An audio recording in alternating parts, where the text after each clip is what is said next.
be with you in a minute. Wouldn't we all enjoy, if I move the microphone to my mouth, but also, wouldn't we also enjoy a browser window with it's Sargon of Swindon? Hello, Sargon. I'm sure you've probably heard of the strikes in Hollywood, and supposedly these strikes are the biggest that Hollywood has ever had in the past 60 years. So this is quite a significant development, really. I hate the and Film I Actors wanted Guild. to give a brief outline of what's going on with the strikes before going into the actual impact on Hollywood. But I think it's actually some good news. How do you feel about the whole thing? Because you've been following this, haven't you? I think this is excellent news because it could lead to the impending collapse of Hollywood and potentially the breakup of one of the largest paedophile rings in history. Oh, you stole my joke. There you go. Great minds think alike there. Yeah, I think that anything that causes soy boys and Redditors to screech about the fact that they might not be able to get their Marvel product on time is a good thing. Mm-hmm. Because, of course, Hollywood films recently, the mainstream big budget films, have been really quite rubbish. They've not been to my taste. Maybe some people have enjoyed some of them. Giving them far too much credit. They have been utter garbage. They have been the worst of the worst. They have been something that's left behind after you flush. Why does the man on the right's voice sound like he's here we have an breathing out article a from bunch of BBC, and I'm just going to read a little bit from it. It says, actors will not appear in films or even promote movies during the stoppage. Major films in production, including Avatar and Gladiator sequels, may be affected by the shutdowns. The actors are joining writers who walked out in May, concerns about pay, working conditions, and the industry's use of artificial intelligence. Brian Cox, not the physicist, the lead actor of HBO's Succession, told the BBC the strikes could last until the end of the year. The whole streaming thing has shifted the paradigm, the Scottish Star told the BBC newscast. They're trying to freeze us out and beat us into the ground because there's a lot of money to be made in streaming, and the desire is not to share it with the writers or the performers. And I think that that's actually the main thing here, is that I wanted to be made clear that Brian Cox has identified himself in the past as a socialist. Mm-hmm. So that's something important to note. It is indeed. However, I think a lot of the major names who are striking don't necessarily need to do it for the money. I think they are conscious of, yes, there are smaller people than me that are getting screwed over. Truly understanding that we may never see a Kathleen Kennedy film again. Hollywood elites losing money. Who cares, right? But it does seem or like some James of them are Bond legitimately directed participating by for Albert little guy from my Broccoli's digging, at least. Well, potentially, but bitter there and are cynical more daughter. opportunities for actors than purely within Hollywood. And I would like to see the breakdown of Hollywood, if only because the small actors who go to Hollywood to start their careers, 99% of them are going to fail anyway. And the ones that do succeed will have to end up participating in some scummy activities or be predated upon to get to any position where they'll have power and influence and success within Hollywood. So I think Hollywood, in its entirety, is an incredibly corrosive institution to have within society. So I want the whole thing to crash and burn. I mean, even when you're just talking about it from a pure creativity perspective, what are the two films that this article lists in its first few lines? Avatar and Gladiator sequels. So Avatar is a film that came out 2009 that became huge for some reason and then went away for 11, 12 years. I think it rode the wave of 3D in cinemas. But then the second one came out and was also hyper successful as far as Callum has told me, but still no one really cares that much as soon as they've finished watching it.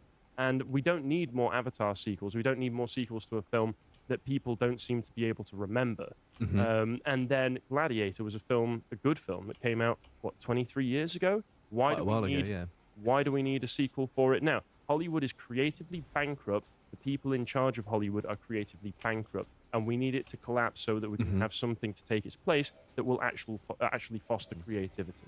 Absolutely. Wholeheartedly agree. And I think we are largely in agreement on good films, right, a lot of the time. Yes. We both have excellent film taste. Let's pat ourselves on the back, shall we? Always do. But I think the sort of dynamic here going on is that there's a Pareto distribution of, you've got the top people earning really good money, but like 80% of the industry are not on good money and could be earning more. And a lot of the bigwigs in the industry are getting all of this streaming money that they're not sharing fairly. And that's probably the major reason. There are other concerns, as there are with any sort of dispute, really. But still not going to be shedding out any tears over this.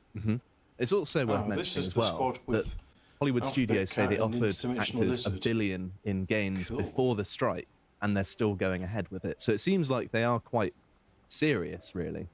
But I mean, how was that going to be distributed between everybody? So I know among everybody, there are that might have just been pennies. There are logistical questions, but there was at least some sort of concession there, and they've still carried on. So it makes me think that they are a bit more serious than merely just looking for a quick money grab. And good shot. Here we have this, and it's also worth mentioning that Hollywood's not had a good summer.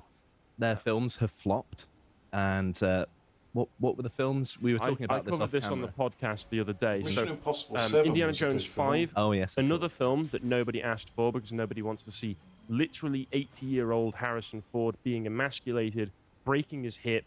Possibly, I've not seen it, so I just assume he's going to break his hip in it.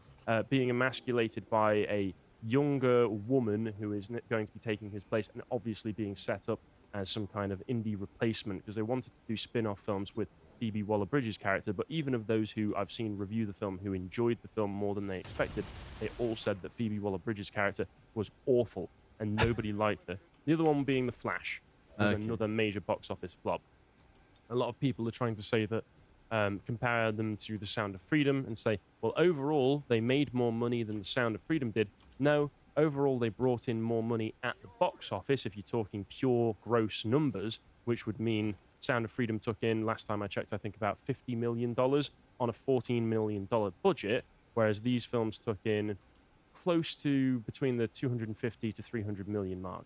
So if you're talking pure numbers, then yes, they took in more. If you're talking profit, Sound of Freedom actually made a profit, whereas both of these films are massive losses, because you don't just take the production budget and say, well, you just need to make more than that to break even. What you do is you take that, then you double it, and then possibly if you're talking about these really huge films, maybe even double it and then add a half or even triple it, because you're going to be talking about not just the money that's used to make the film, talk about the money that's used to promote the film, for all of the marketing, and then the fact that there will be loans taken out with banks to make sure that they can finance the film. Then you've got to add all the interest on top of that. There's a lot of money that goes into these things. Very much so, yeah. So it's also worth mentioning as well that many of the strikers have been guilting other actors and actresses to take part as well. Here is a headline from the Daily Mail saying, "Where the F is Ben Affleck?" Because I think he got himself involved but then didn't actually turn up to the strikes themselves. Too busy defending Islam, I imagine. Probably. But respecting women somewhere. Known women respect Ben Affleck. Ben Affleck, women respect her. This is the part that I thought was the most interesting. This is an article from Fox News titled, "Actors Writers Strike Could Lead to Hollywood's Absolute Collapse If Not Resolved Soon, Former Paramount CEO." And of course, Paramount being one of the major film companies, and the CEO, I think, is someone who's well positioned to understand the lay of the land in Hollywood. And I'm going to read a quote from him that is as follows.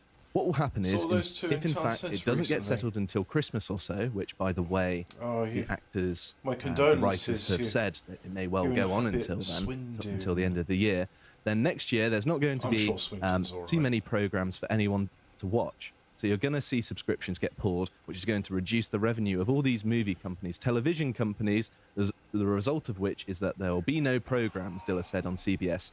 "Face the Nation on Sunday," and it says, and just at the time the strikes is settled. I don't really understand. And why. at just the time the strike is settled that you want to get back up, there won't be enough money. So if it does get settled, by the time that they do settle it, everything will have collapsed already. And I have got my fingers crossed, because we do not need more Hollywood propaganda invading our homes on a day-to-day basis. What we want is for people to either go back to the classics and watch those, or revolutionary idea, go outside, Mission Impossible socialise with one another. As far as I'm concerned, Twin Peaks got 3 series. This is in the confirmed, movie. The apparently. height of cinematic perfection has already been reached. Dune we don't Part need to 2, make anything else now. They've got Lynch Christopher isn't making Walken any to more play films. the I don't Emperor care of about mankind. I mean, I liked Twin Peaks, but I wouldn't quite go that far. I would. The only person who I would say maybe we should, give some leeway for would be Robert Eggers. Fair play. Good choice. If we can get Northman 2, that's all I need. He doesn't do sequels, thankfully. Yes. Thank But God. here is an article from somebody known as Harry Robinson. You may know him, Harry. Not a fan. No, me neither. He's annoying, isn't he? But it's titled "Hollywood Does Not Care About Justice," and this is your article talking about the state of Hollywood and provides lots of reasons why you should hate it. So if you want some extra reasons to celebrate its demise, here you are. It's also got an audio track so you can listen in, so you don't even need to read. I know many of you don't like reading or can't. Josh can't read, as we found out. Yeah, well, it is first thing in the morning. I'm still bleary-eyed. So here we go. This one I thought was quite interesting. AI could make movies better, says Hollywood star as thousands of actors stage a walkout. Yes. And this is Simon Pegg, who I am quite a fan of his work. He does Absolutely. good stuff. He says very it old might be a good now. thing in that it'll stop us from being mediocre. There is a lot of mediocrity out there sometimes, so if it ups our game because we want to escape the velocity of this creeping threat, then it's a good thing. He And makes I a good agree. point. Yes. He makes an actually good point there, which is, well, all the films we've been making recently are terrible. So if it turns out that AI could literally make better films than we can, maybe we should try harder. Revolutionary idea, yet I know again. it's such common sense, but well done, Simon Pegg. I imagine it's probably not made him very popular in Hollywood, but I mean, he, well can done always, to he him. can always come back over to Albion, can't he? Yeah, well, he is still insufferably left-wing, but on film, he is right. But he is insufferably left-wing in English, which means I feel better about him than I do with anybody else who works in Hollywood. Okay, then. He's made good films that I appreciate. Talking of other insufferably left-wing people, here we have Mark Ruffalo. He did a little tweet thread talking about this, and he's saying, just to summarize, because it's not really worth reading, because some of it's like, the funny thing is, before I actually talk about the content of it, he's arguing for free market principles in the language of Marxism. Of course, Mark Ruffalo is an insufferable progressive. He is, yes. But it seems here he's making a point that I might be able to agree with. Basically, he's saying that we, as in Good.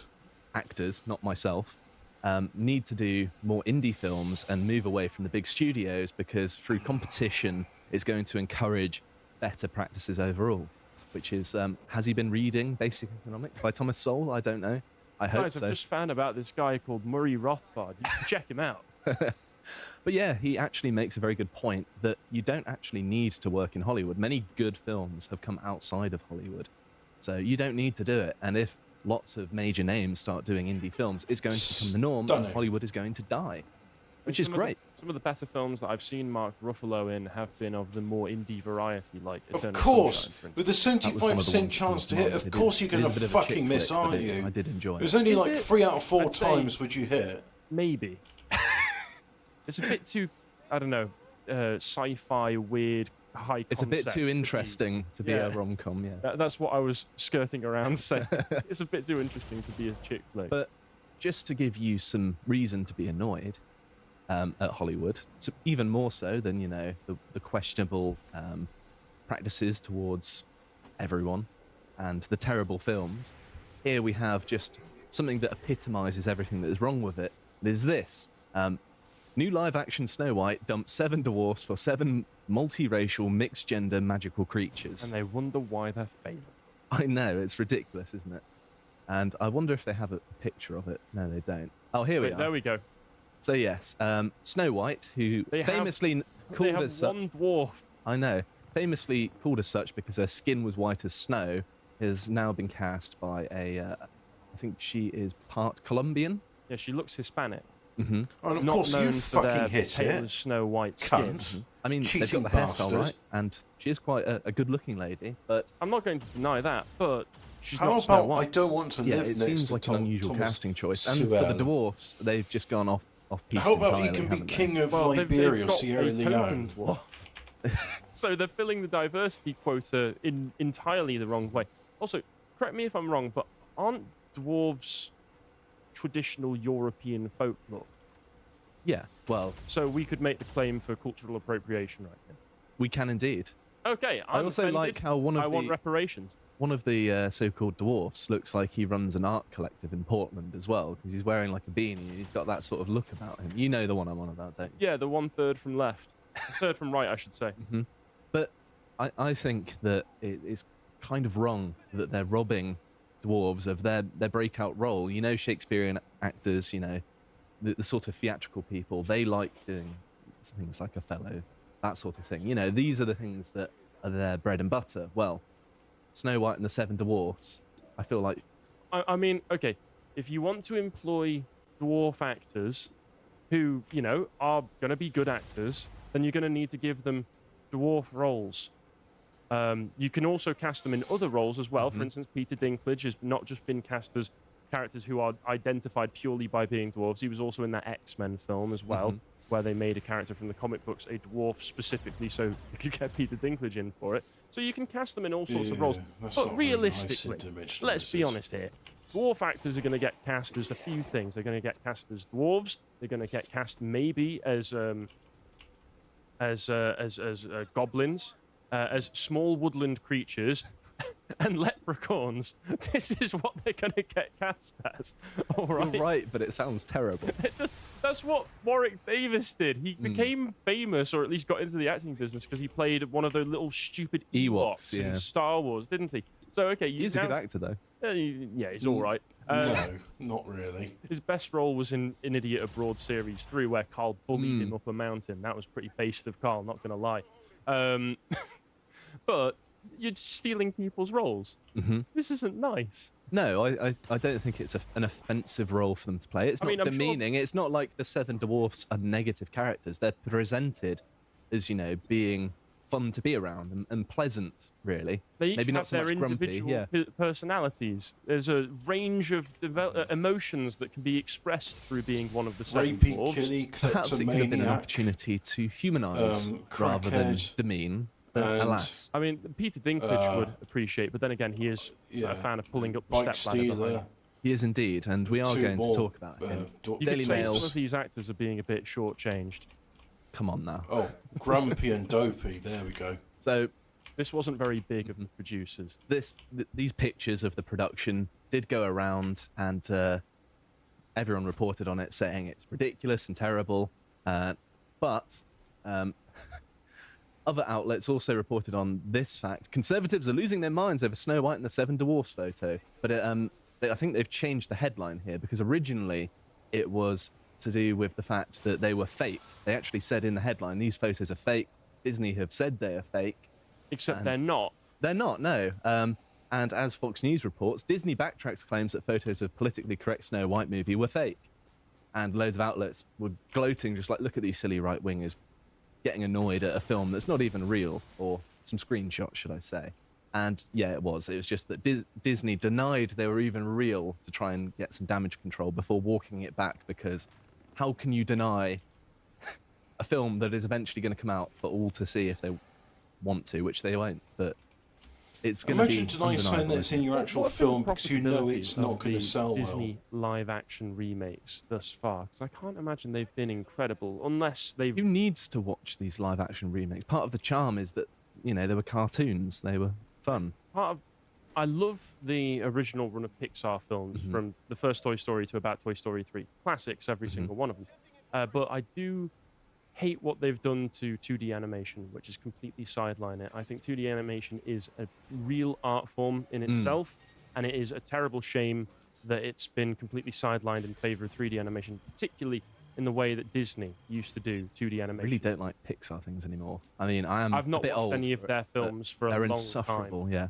But finally, I wanted to point out that, yes, Peter Dinklage, this article was from a year ago, but this was when the remake of Snow White was announced, and he was saying it was backwards. I remember mentioning this on the podcast at the time. Yes, you did. And it seems a bit unfair. It's not a bit small-minded of him. Now. But yes, I don't understand why all of this weird weirdness. Of course, he's allowed to have opinions, but I also think that it's not really fair. That's good, I like that. To deny other people the right to make their own creative decisions. But yes, this is one of the many reasons to dislike Hollywood. This is just the latest one, that they're being silly. I mean, they could have made a live-action remake that was actually good. It is possible to do that. But they haven't, and in fact, they've inserted as much woke nonsense as possible, and actually been weirdly discriminatory by trying to be woke. And this is kind of They are hammering the final nails in their own coffin. Always how it ends up happening, isn't it? You're being racist, but you're doing it for woke causes, so it's fine. You're being discriminatory, but you're woke, so it's okay. Apparently so, but supposedly the sort of short of it is that if these strikes continue until the end of the year, Hollywood is in big financial trouble. But even the fact that these are going on in the first place means that other studios are going to start picking up the slack and making some good films. So all around, this is actually some good news, and I hope that these strikes actually carry on until the end of the year. We get rid of this horrible, disgusting thing that is Hollywood. If you appreciated that segment from the podcast The Lotus Eaters, you can go to lotuseaters.com to get access to all the premium content that's on the site, such as the Brokenomics series, this episode on the fourth turning. If you'd like to find out what else is being put out, you can follow on Getter at lotuseaters_com on Getter. Thank you. Didn't mean to shoot you, but never mind. Now I have. Cool. So, yeah, that was that. Now let's delete that before it brings up, oh, hey, all, just clean your room, buckle. Because I don't want to see that guy. Yep.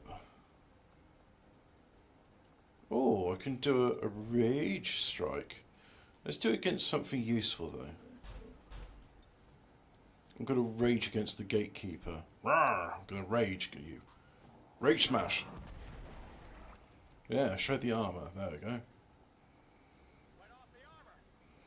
So these are just, you know, standard. It's like, yep, these are. It's just a standard, you know, mission. We're going to send in a sex pod and a gatekeeper. Just that's what you get now. Oh, we can slash again. All right, do it. Can I slash a third time? No. Well, I suppose that would have been great. Oh, can't do haywire. Never mind. Alright, chop him up. Or blast him, I should say. Kablamo. Yeah, that's alright.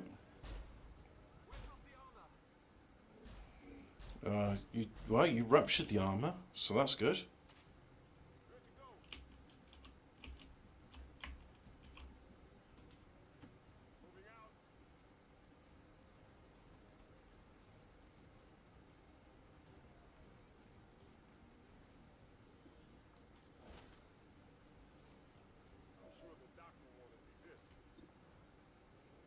Blast him.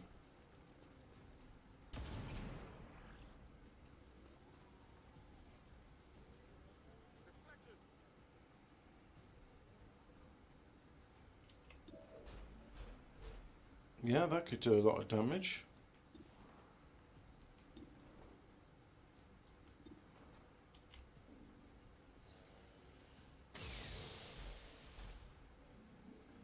Okie doke.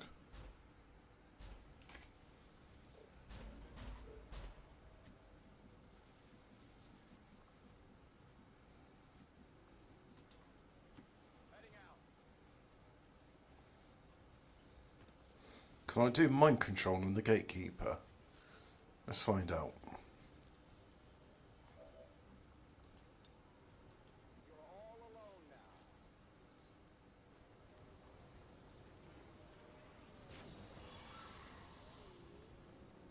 And anything? Panicked. There we go.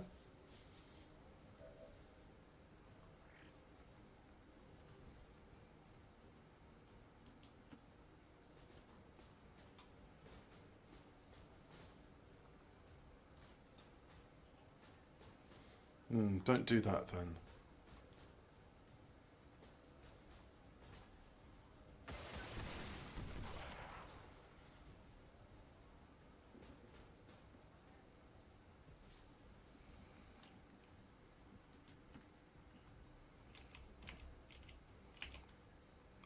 You can't chuck a grenade, but you can shoot. Oh, check it out. 11 points of damage. Good shot, sir.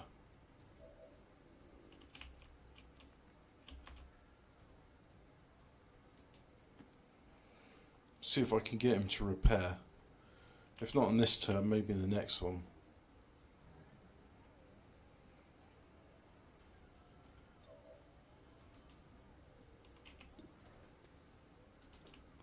No, wouldn't do it against that.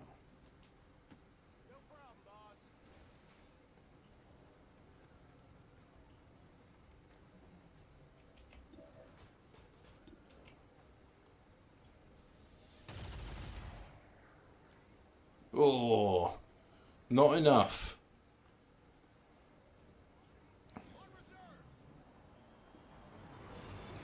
Oh yeah, I should be calling for an evacuation.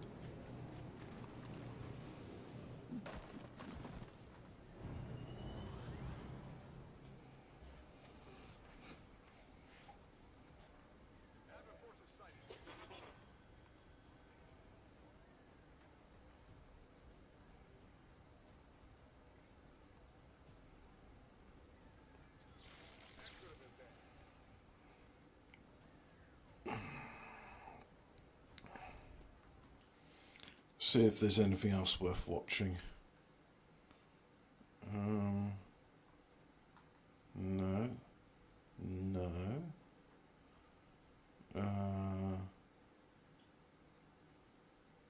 Oh.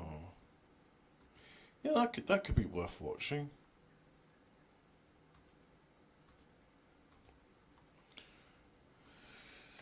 Let's have a bit of lore. I was going to watch this earlier.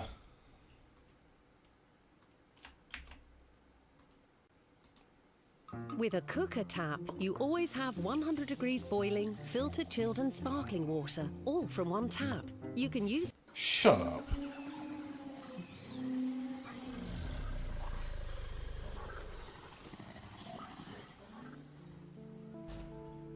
Deep within Segmentum Ultima lies the infamous death world of Katakan. This world is famed for two reasons. Firstly, for the unbelievable resilience and heroism of its jungle fighter regiments, who are forced to endure trials of nature which are second to none in their innate danger throughout the galaxy. Secondly, the planet is known for the sheer hostility of its wildlife, with the dense jungles being filled with all manner of deadly man-eating predators, and creatures which will not hesitate to release clouds of poisons, noxious even to a space marine, if they are disturbed. Katakan is classified as a death world, a near inhospitable planet, which is so dangerous to humans that the Imperium will refuse to fully colonize or settle upon its surface. Nevertheless, upon the planet of Katakan, humans have adapted and found their niche beneath the savage canopies of its jungle. The hostile environment here is deadly in almost every aspect. The climate is unbearably and swelteringly hot, which is made all the worse by the constant and overwhelming humidity caused by the staggering density of the jungle. The animals themselves, whether they be predator or prey, are equally deadly to humans, posing a great risk to any who would leave the safety of their bunkers. Even the plant life has claimed thousands of lives, be it due to the poisonous secretions of a loose vine or from the toxic spores released by dense fungal colonies. Oh good, an advert. Before we begin to discuss the wildlife, it's worth noting that despite all that we're about to discover, that human life has still found a way to thrive here. The Katakan jungle fighters are second to none in the skilled art of jungle warfare. They are a group of tough and resourceful warriors who are incredibly adept at missions of ambush or trapping and are equally skilled in navigating the most hostile of environments thanks to their experience upon Katakan. If any non-native humans were to venture through the thick jungles, then doing so without the accompaniment of a jungle fighter would be to sentence their own death. And even with a knowledgeable guide, you must keep your wits about you, for if you let your mind stray for but a moment, then rest assured that the jungles will quickly envelop you, and you will never be seen again. Vanadium core, excellent. The first species to discuss is one of the more famous and well known of the myriad of deadly creatures found upon this world, and it is known as the Katakan Devil. The jungles are simply brimming with these gigantic scorpion-like arachnids, which grow to such lengths that they seem to resemble a hideous centipede more than anything Poisoned, else. excellent. They have claimed the lives of many who were either too arrogant of their own abilities of navigating the impenetrable labyrinth of the jungle, or of those who were too ignorant of the primeval horrors ever lurking within its Stygian shadows. Their bodies are made up of a series of segmented sections, consisting of dense, muscular flesh, which are each enclosed by enveloping plates of a chitinous exoskeleton. From each body segment protrudes a pair of legs, with each set becoming slightly longer than the preceding pair, resulting in the legs at the creature's rear being almost twice the length as the first pair. Xenobiologists have concluded that this is likely to ensure that the legs do not collide whilst moving, allowing the devil to smoothly scuttle through the foliage of Katakan in the hunt of prey. As a devil grows from its larval form, it will continue to form new segments and will grow new legs in this process. This can result in adult specimens containing up to around 30 sets of legs, with the largest of creatures being measured at around 30 meters in length. My ad block's working. The reason you're getting adverts in these videos is because the OBS browser window is just a basic Chrome instance. As a consequence, it means you get adverts because there's no ad block. At its posterior, the devil has a long segmented tail, which ends in a sharp and poisonous barb. It's worth noting that the toxins produced within this barb are so virulent that they are to be considered as a poison rather than as a venom. It does not need to be injected to be deadly. If even a drop of its secretions were to land upon one's skin, then it would quickly be absorbed and would cause a rapid but still painful death to the poor victim. The front legs of a devil are no longer used for movement and are instead known as forcipules. These protrusions have grown into vast pincer-like appendages, which are used by the creature to pierce and subdue prey before dragging them towards its gaping mouth. As the Katakan devils grow older, these forcipules also continue to swell and enlarge until they resemble gigantic claws, more similar to the scything talons of a larger tyrannid bioform. Colloquially, devils which have grown large enough to possess these claws are known to the local jungle fighters as fiddlers. But do not let the name lull you into thinking that they are a joke, for the insectoids only grow more dangerous with their increasing size. Their maws are filled with lengthy, razor-sharp teeth. However, some subspecies have been recorded as possessing but a single large, pincer-like claw for a mouth. These predators have been noted to consume any and all prey they can catch, with their digestive organs secreting such potent acids that they can reduce even rocks down to but a sandy loam.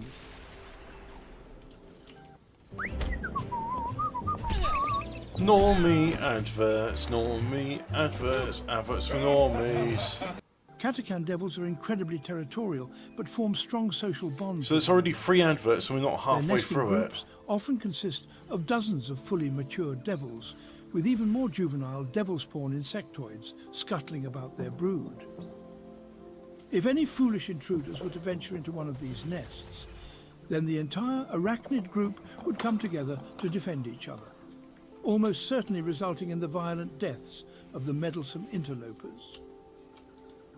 Some xenobiologists have speculated that these creatures are descended from an early tyrannid biofleet, and that they have since become cut off from the hive mind, only to adapt to Katakan and evolve into their current state.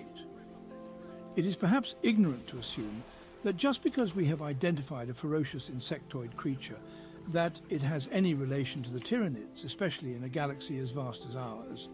However, if those academics want to waste away their days playing with theories as baseless as this, then by all means let them flail and grasp at such an unfounded idea.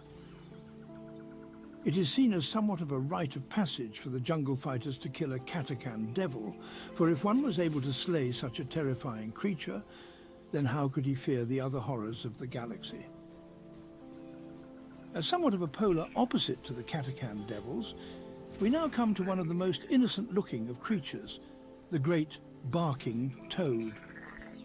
whilst they appear most assuredly unassuming and to some perhaps cute, in rather an ugly way. The barking toad is widely considered to be the single most poisonous creature in the entire galaxy. From but a glance, one would disregard the toad as being nothing but a normal amphibian. Whilst rather rare, if one was seeking out a barking toad, then they would simply look underneath dark rocks within swamps or perhaps in some quiet, damp caves. They grow to a modest size of around 1/2 metre in length and may weigh up to 5 kilos. But do not let its size fool you, for that is not what makes this toad so special. Dead. If a barking toad feels threatened, then it will simply explode, releasing a vast cloud of noxious poison. It's amazing that this content can be monetized at all. Enclosed within power armor. The cloud is also truly immense, with some toads being reported to have exploded, leaving a cloud with a radius of around 1 kilometre around it, essentially creating a zone of death around its body. This ability is thanks to an internal gland known as the crepitus, which undergoes a self-destructive process called autothysis when the toad feels threatened, resulting in the massive and toxic explosion. It is rather odd. So if the creature feels threatened, it explodes would itself. also result in their own explosive demise. However, we must acknowledge that, despite the occasional kilometre-wide explosions which occur, life on Catacan continues to thrive.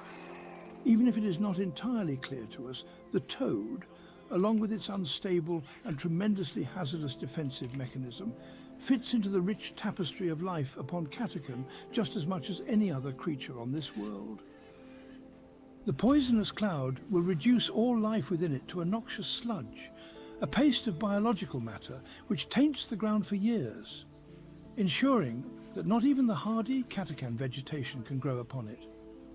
Clearly this is rather a valuable substance, but none have been able to isolate its poison glands, or even keep a creature in captivity, due to its tendency to explode at even the faintest hint of a threat.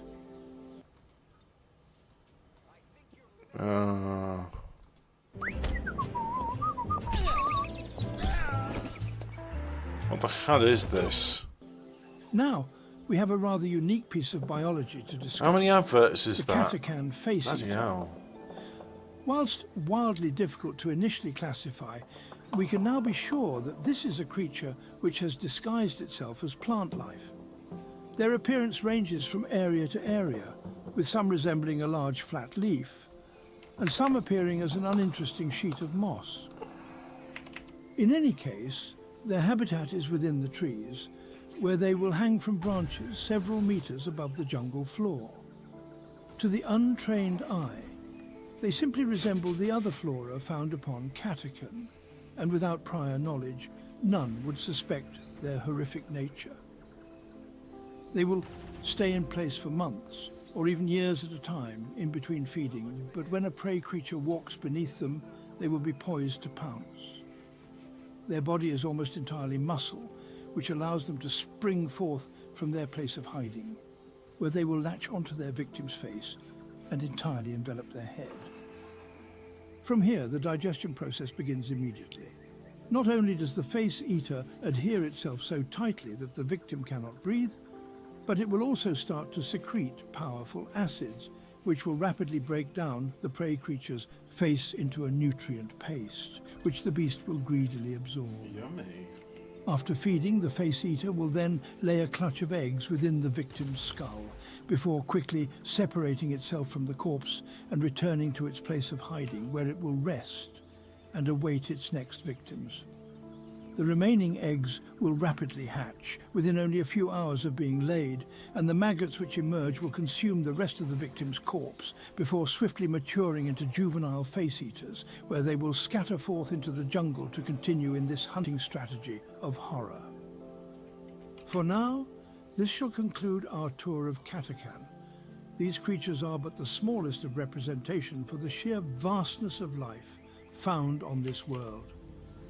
We will soon return to discuss many more of the bizarre and deadly life forms to be found here, as well as to delve into some of the pernicious plants and fungi found within the depths of the jungle. While it may seem impossible for humanity to find its place upon this world, it has still overcome the dangers and has done so with the knowledge and preparedness that comes with understanding the threats which we may face. One way or another, we have found a way to adapt to the jungle, and the humans upon this world now play a role within its ecosystem, just as vital as any other organism.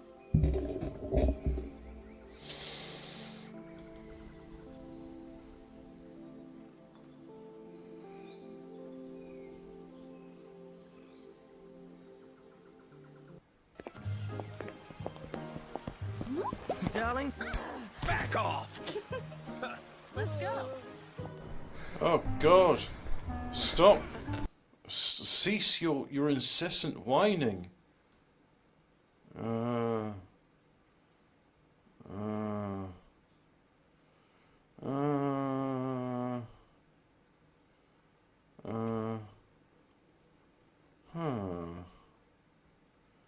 No, there doesn't seem to be anything interesting in my thing.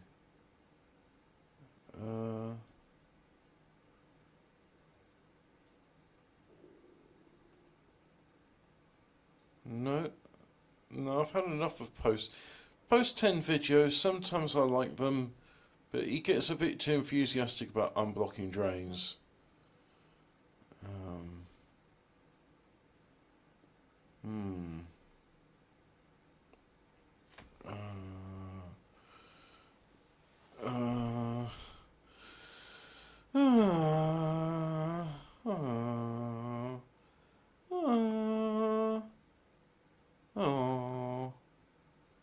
Yeah, no, looks like everything on YouTube is crap, including myself.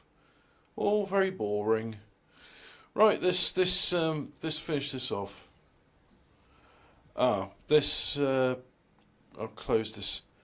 The Grand Mafia is what the name of the game is. I assume it's one of those asset swapped cheap Chinese mobile games with where you can spend like £80 on one in-game purchase.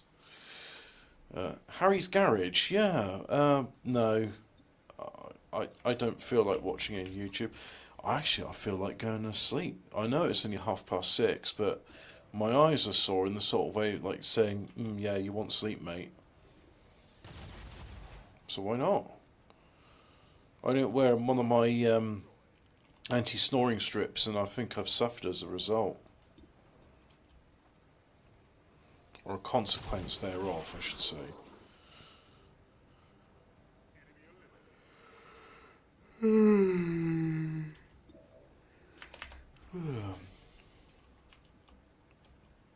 Some enemies over here.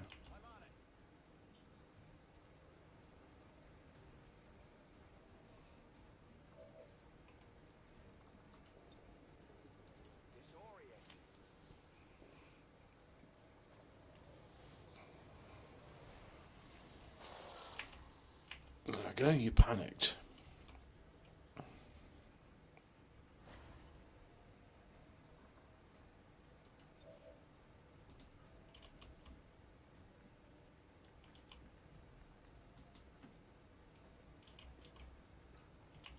Poisoned.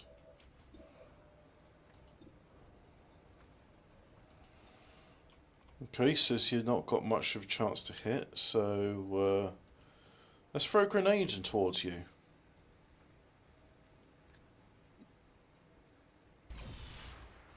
That hit.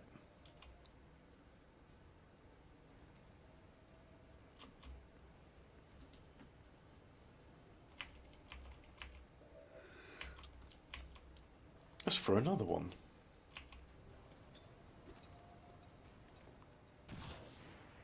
Nice. There goes your armor.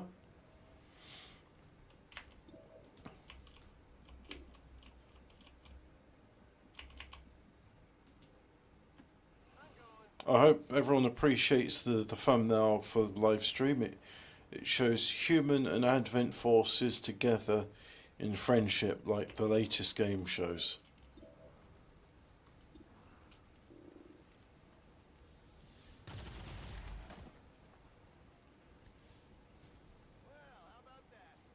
Yeah, sleepy hobbit indeed. Oh, it just goes to show, I mean, don't get a good night's sleep and everything sucks. Still, got the freezer and the fridge cleaned out. Had the last of my leftover pie, so... Well, in all, it's been a good day, really. Oh, I made the bed. Or sleep better once the bed is made. Not sure why, but... Okay.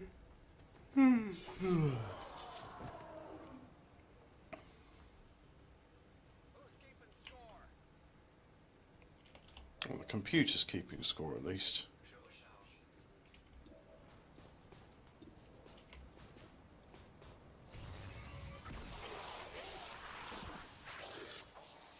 In your face, Mr. Blobby.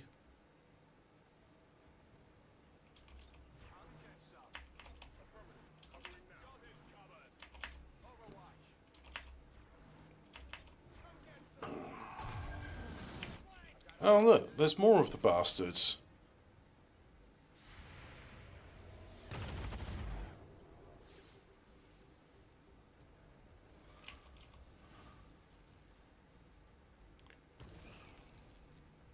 Go on, shoot, shoot, shoot. Hey dickhead, I set you on Overwatch, why aren't you shooting him?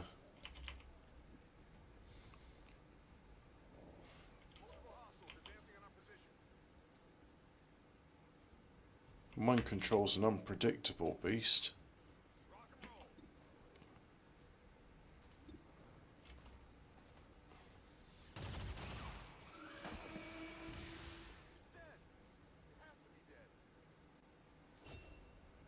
Promotion!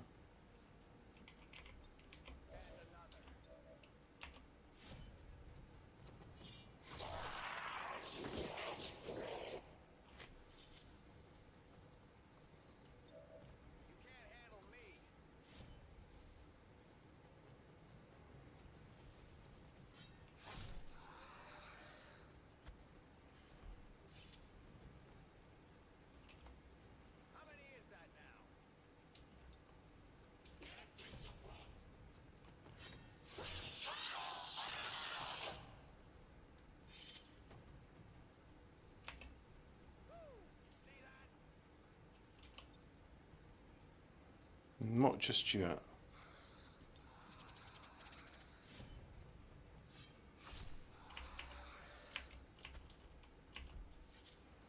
Hasn't been any faceless for a while. That's cool.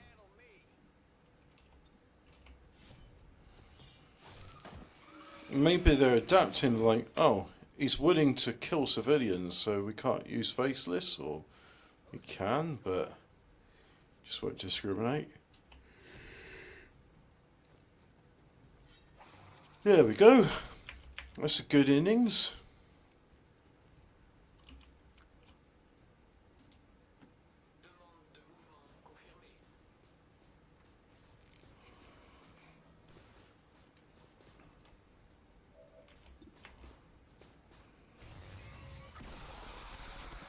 Yeah, you got fucked.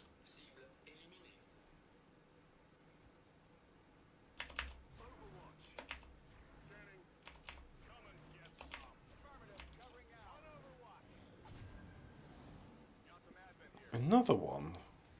Oh, for fuck's sake. Just can't leave me alone, can they?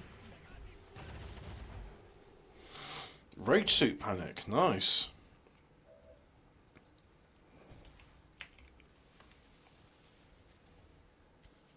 This is Firebrand.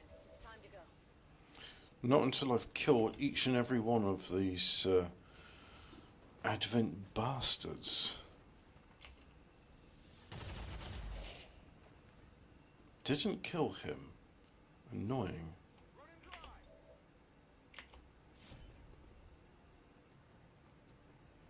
I'll give you something to be scared about. Burning. Good.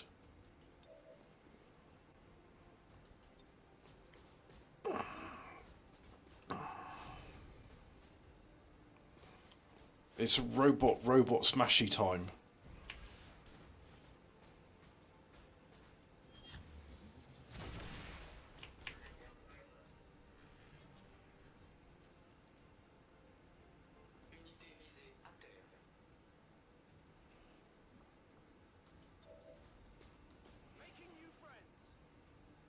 Make new friends. Reprogram them so they don't attack me. Make new friends. For the next 3 to 4 turns, you're gonna be my friend.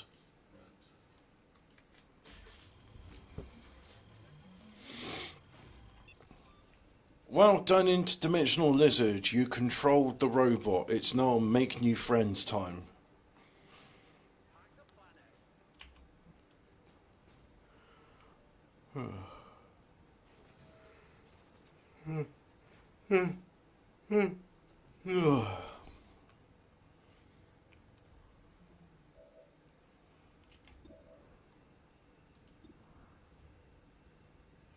Oh, elite shield bearer. Yeah, I'm going to kill you.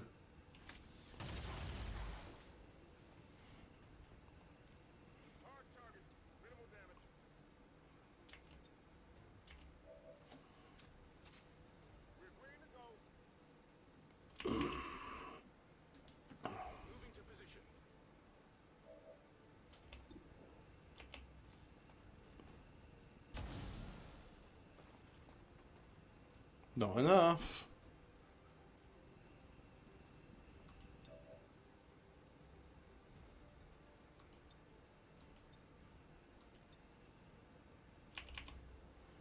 Oh yeah, make the Rocketeers' rockets blow up. Blammo. Now he's got to fall down. 2 more damage.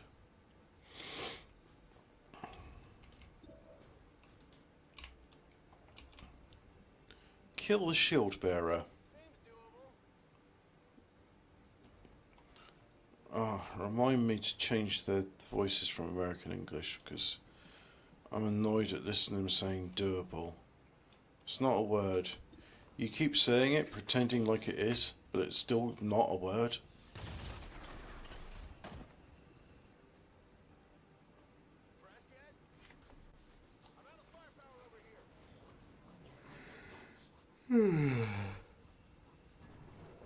Oh, there you go, you're on fire. That's one less.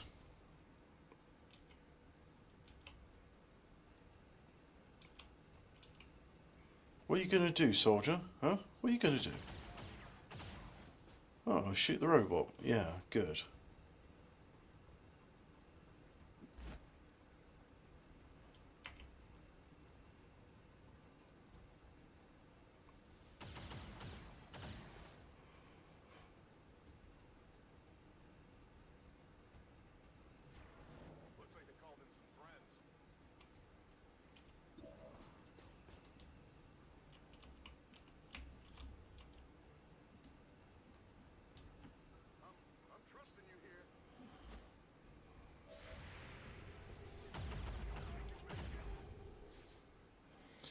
Well, that's not where I told you to go. Because you're an idiot.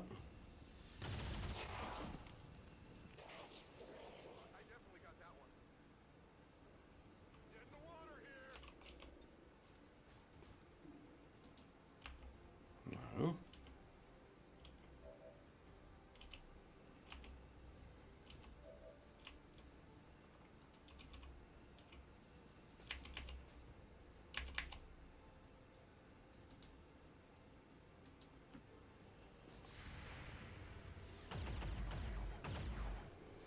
Right, so you're only a temporary friend, so in which case, it's micro-missiling time.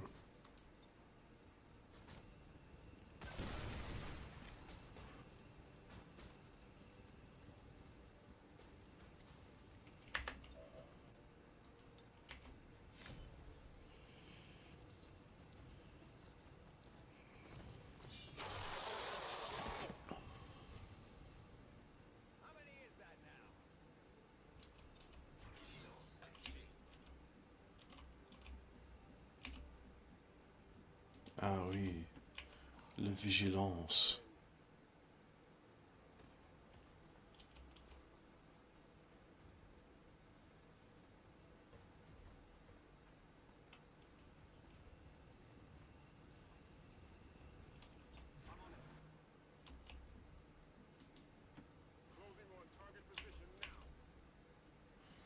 I'm glad that ladder still stands.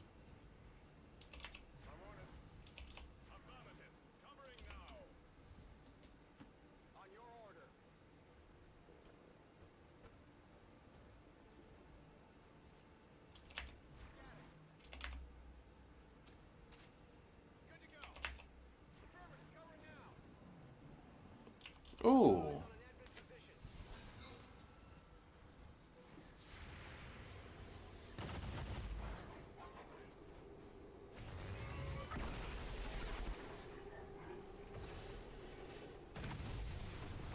Good.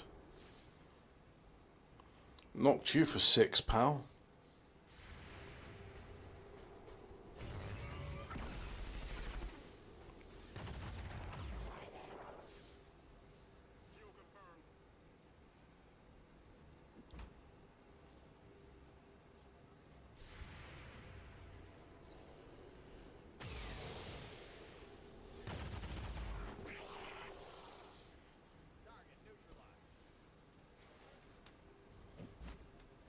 I think I'm gonna make my I'm gonna get everyone in the evacuation set. They can shoot once, and then they can fly away. So you're at first. Get there.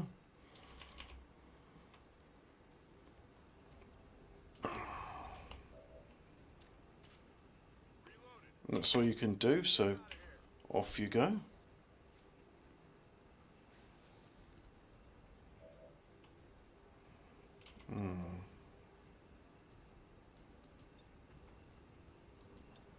Now you could kill those people by doing that.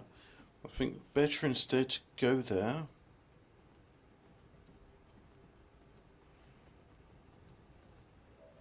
Shoot.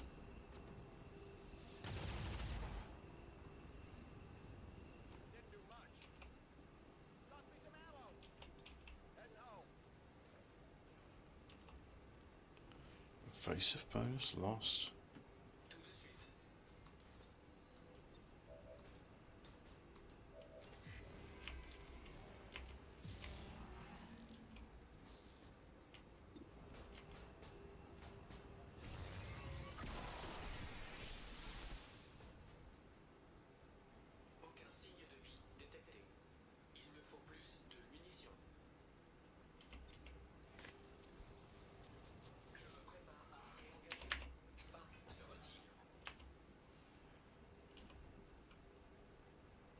Right, you do the same thing.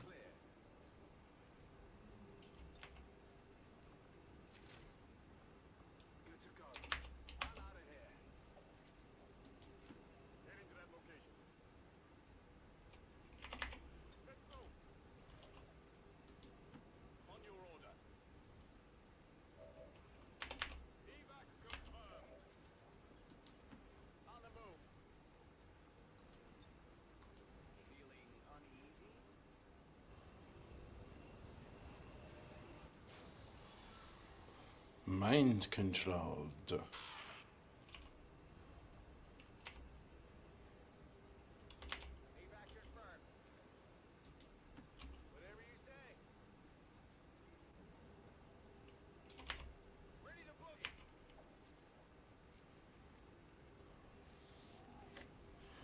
All surviving XCOM operatives are secure. Firebrand, returning to base. Status confirmed. Mission accomplished. Yep, that was enough. 50 enemies.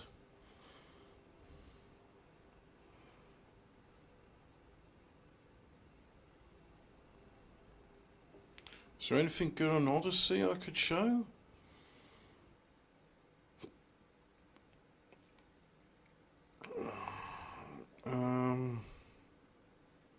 Probably, but it's got rude words in, so no.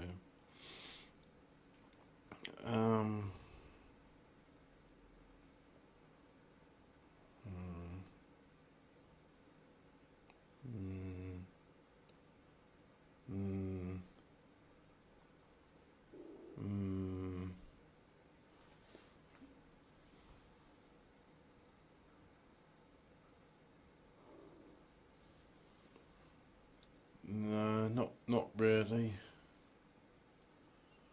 All right.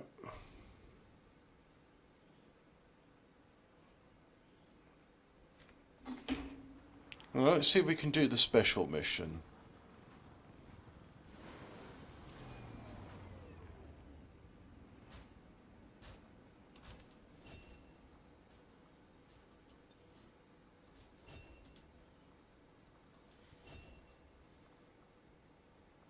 Gain 3 defense each time you see up to max 15 defense. That's kind of cool.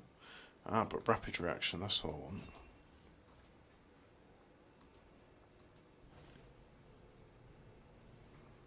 One Illyrium core.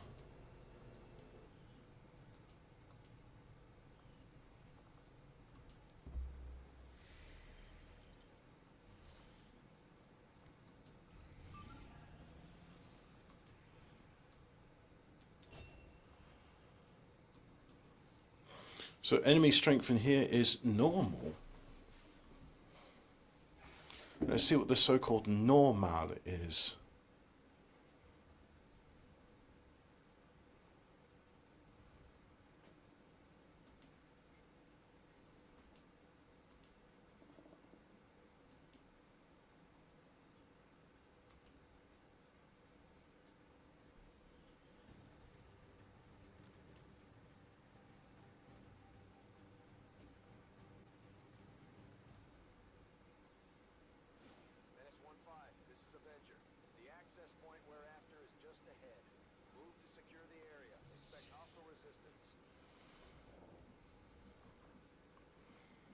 Download data cache from, hey, I'm a computer. Stop all the downloading. Right, just go there immediately.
Right, where's a good place to do a void rift there?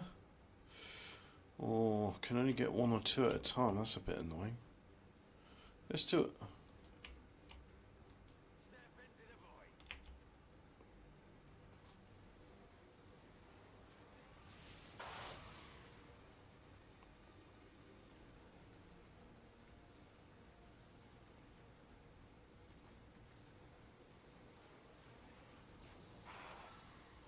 Oh yeah, the automatic mind control.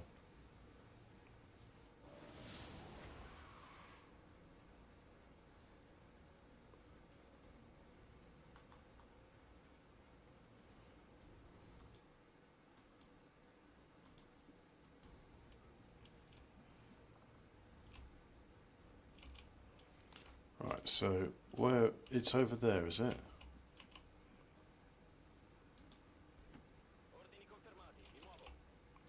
Chain lightning.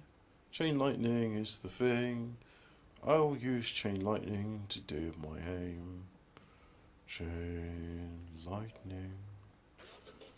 Do do do do do. Do do do do do. Chain lightning.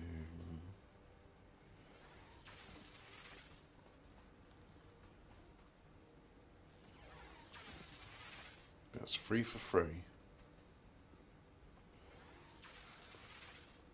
Oh yeah.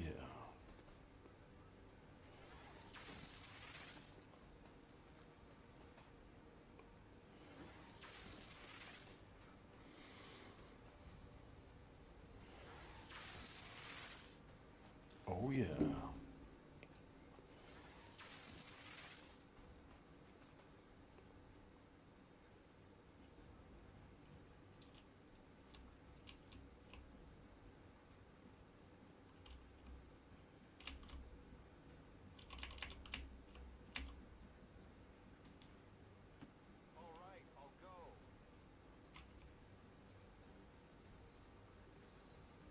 Will you reveal any new enemies doing this? He's got, I think it's called a war suit, which is like the Warden armour, except it allows him to carry an extra weapon, which is a shredder. Enemy moves attacks when they cover. Oh, that's no good then. Yeah, blast him. There we go. So it's the same armour as what he's got there, but it's just got the extra exoskeleton bit for the, like I said, the chain lightning. What's over there?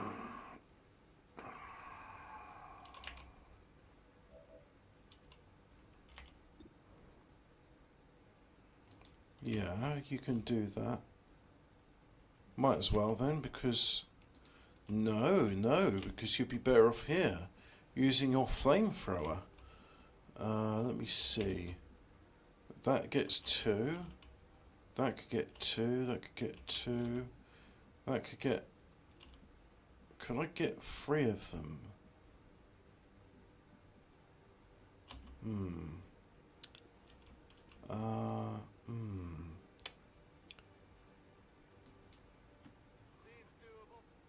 Let's try it.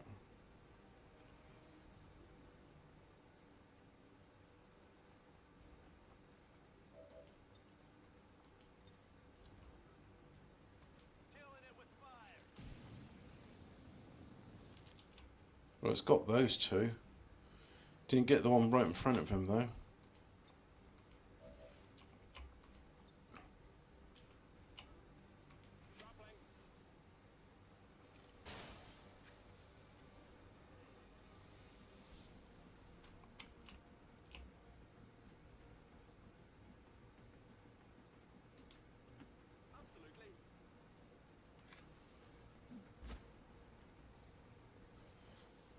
There's a couple of enemies there which aren't stunned. I'll have to deal with them in turn.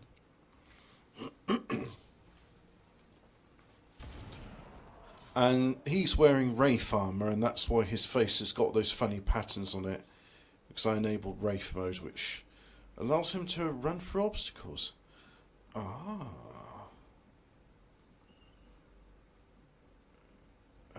Shin-san.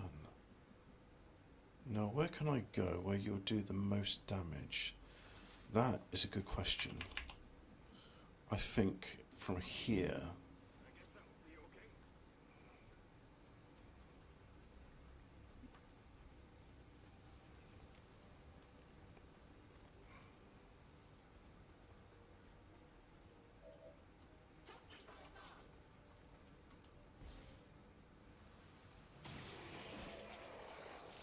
Oh, I only got him. I didn't get... Thought I was going to blow that to bits. I thought wrong. I did indeed think wrong. Sure thing.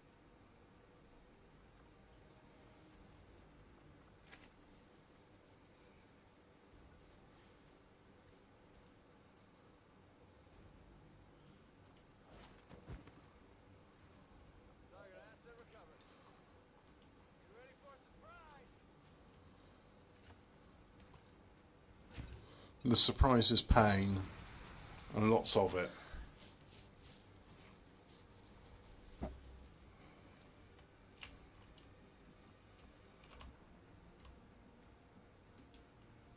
Okay, Shaboos.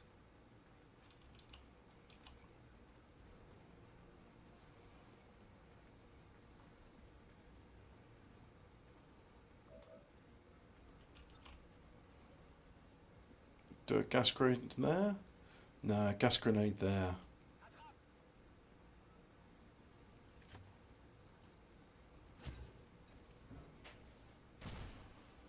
There we go. Poisoned and burning.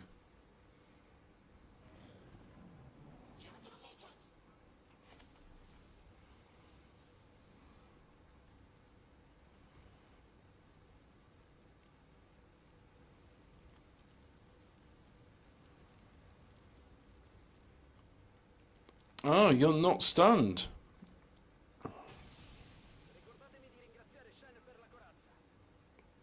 Saying about your army got grazed?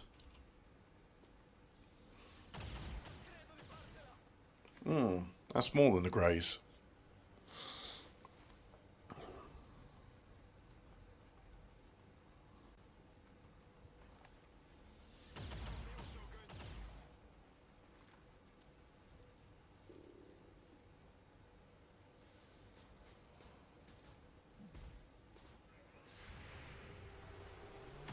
Oh, nice. Close combat specialist, I take it.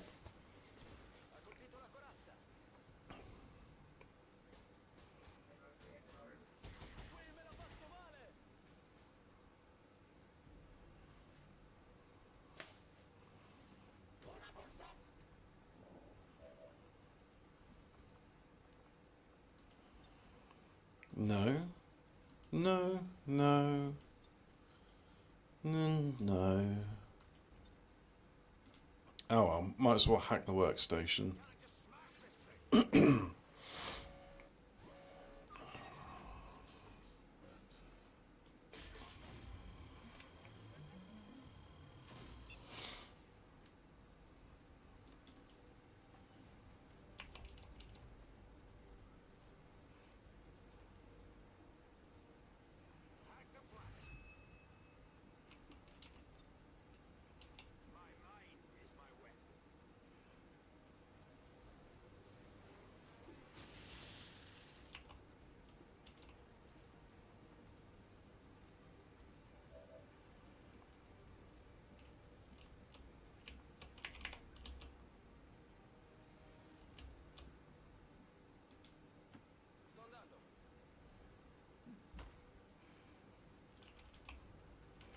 Right, so if you go here, fire the shredder gun. And that only gets one. He doesn't... These cone effect weapons are ridiculous.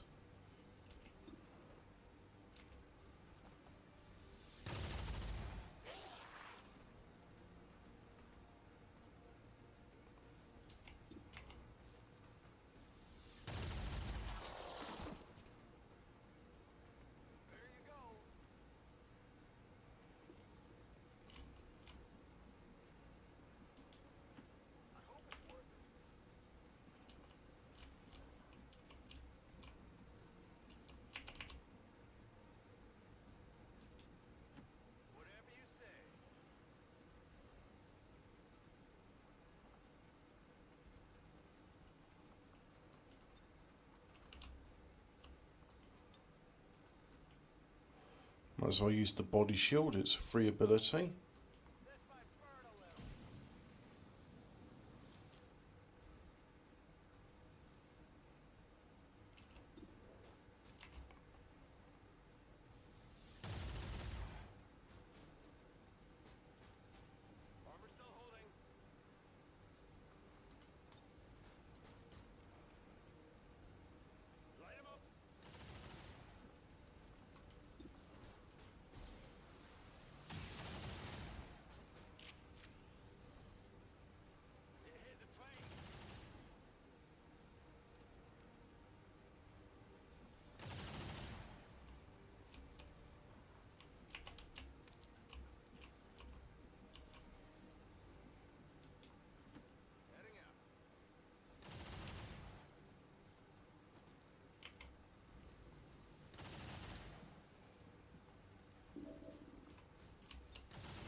Oh, you're not panicking.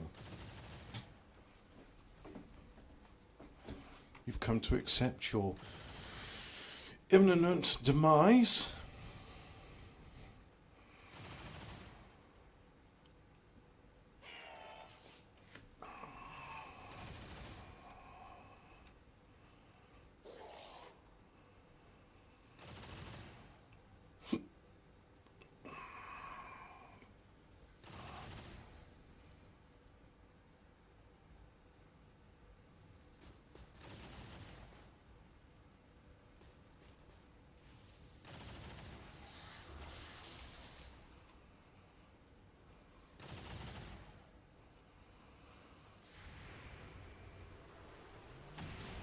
Lamb.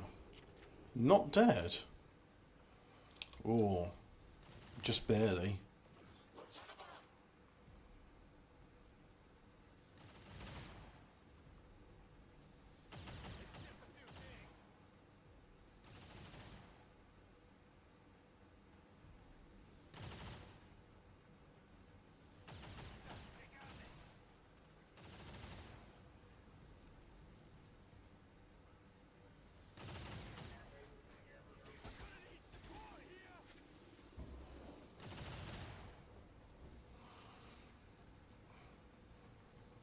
So what's the point of suppression if, like, you're shooting at him, but you can still shoot back?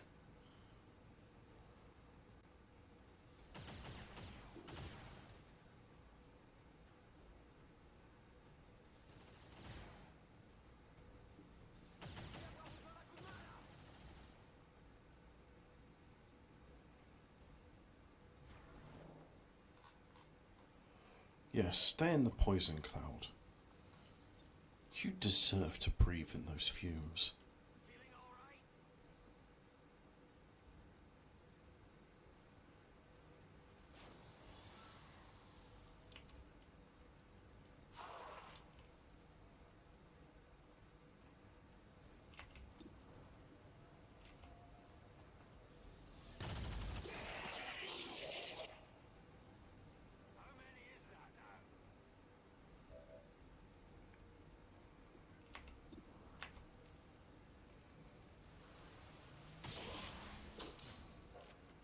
Goodies!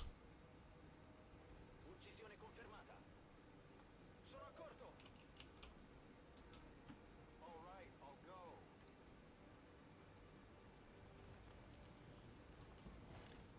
Not an Illyrium core. It's over here.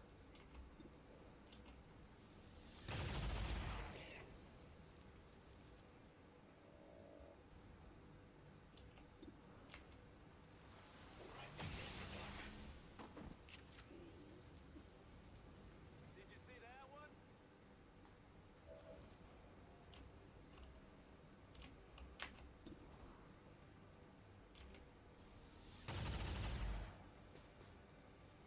Deflection.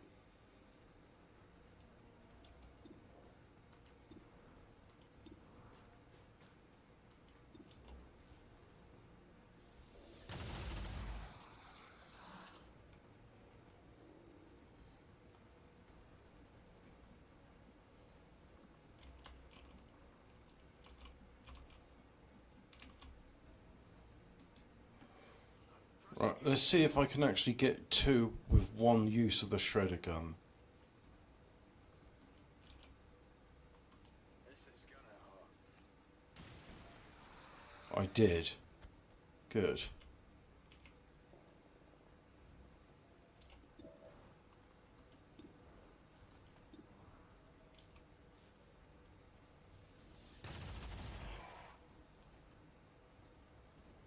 hit the armor.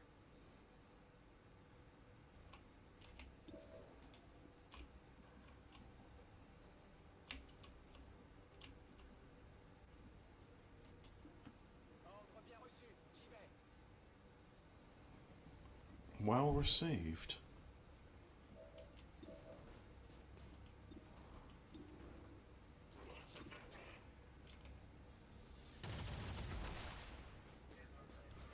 Je l'ai eu.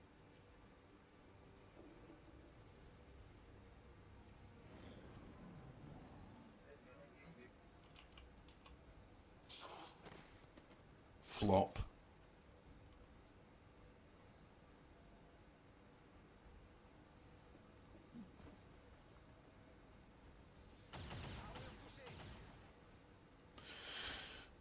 Armor touched.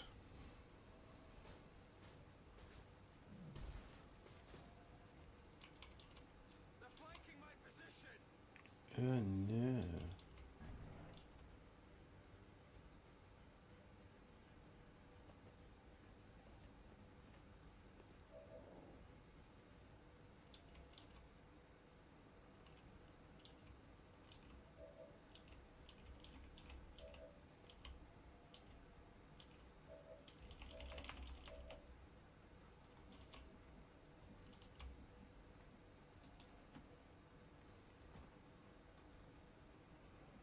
Right, can you toss a grenade? Yes, you can.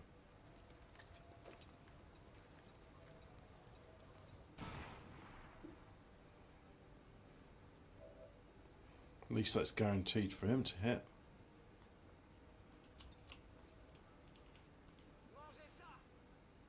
Eat this.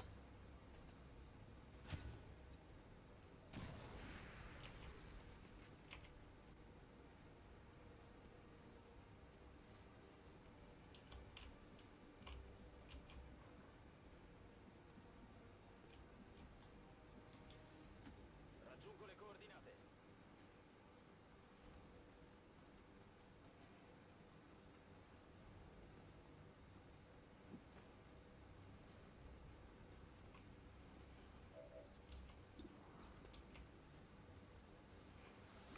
Good evening, Ian. Bersaglio corazzato, danni minimi. Arma scarica, non posso attaccare. Mini-Me must be an Austin Powers fan.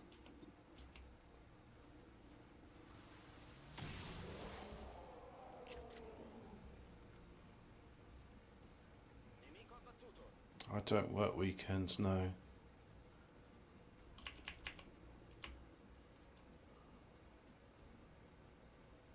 Well, Is it clear? I do chores on the weekend. That's hardly the same thing, though.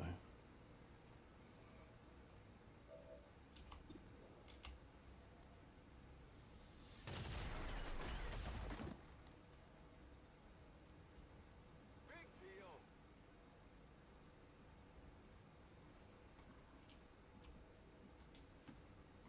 I'm going.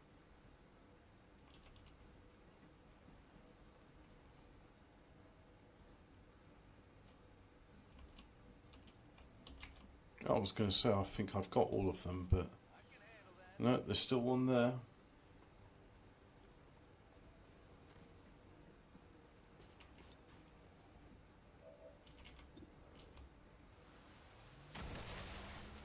Oh, a goodie bag. Impressed yet? Free Illyrium cores. Sure thing.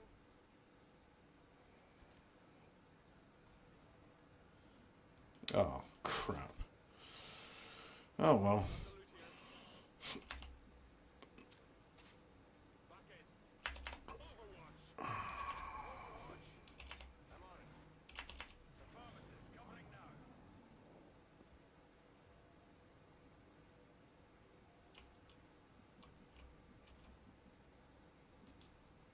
Let's move already. Position confirmée. Ordine ricevuto. Mi muovo. I hope it's working. I'm gone.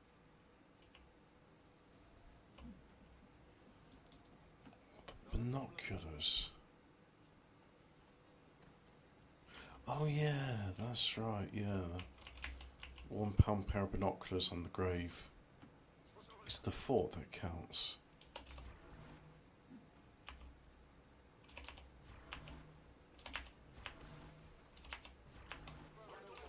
Scanning. Moving to overwatch. Covering now. Scanning. Ah, good. There we go. Time to go.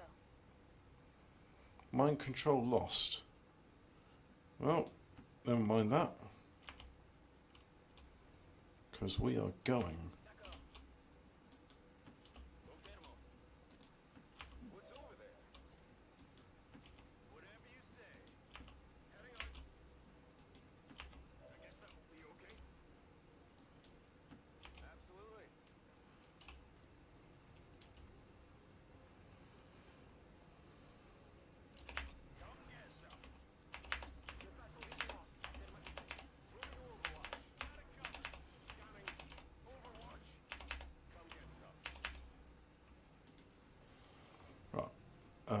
End the turn.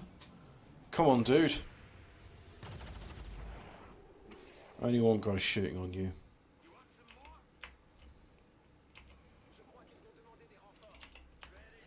They've demanded some reinforcements.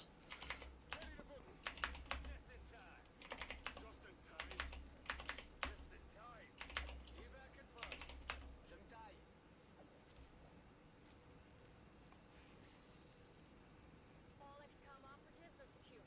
Firebrand is returning to base. Status confirmed. Mission accomplished.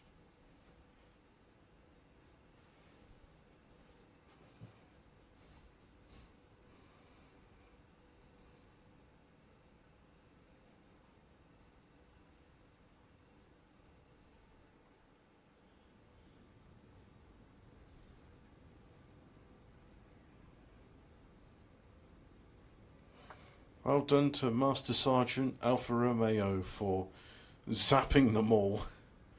Just move in there, zap them all, done. They're all stunned for 3 turns.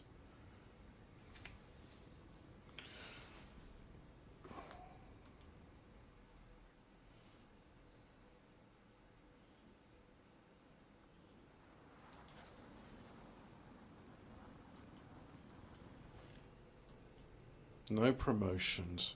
Well, poo.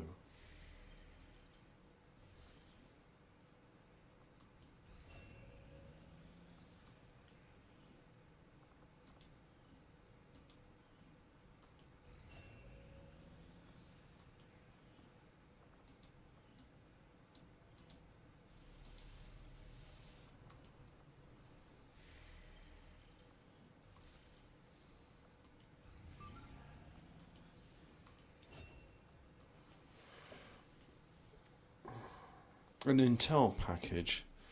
Oh well, it's better than a kick in the teeth.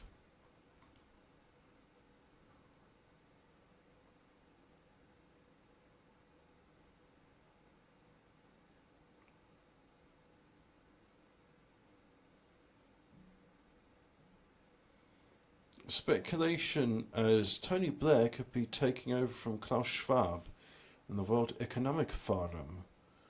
This is a normal thing.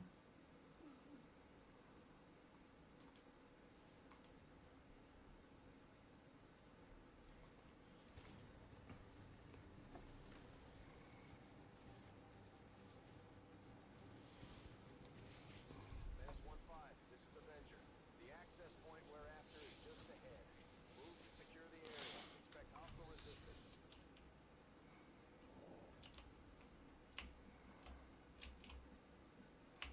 Right, so download the data cache. Okay, well, in that case, I'm going straight to the data cache, but you're a sniper, so you go on top there. Moving to position.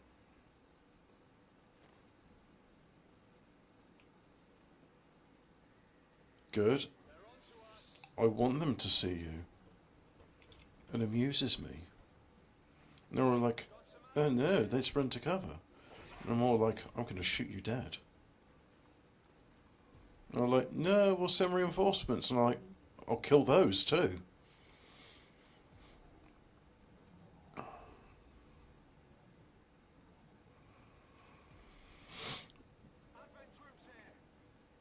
And they've got to animate each and every single one.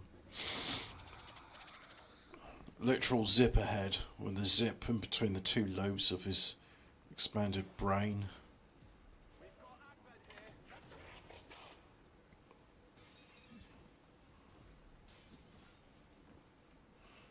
Ah yes, Baldy Rectory, known to be in Baldywood.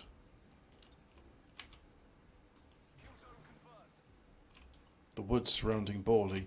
Oh, Would you guys like a circle of fire? I think you would, wouldn't you? Let's do it here. Unwashed women respect her. Like Ben Affleck respects the women, unwashed women respect her. Well, you're going to get a lot of them, but you're not going to get all of them. So I did a 360 and I set them on fire.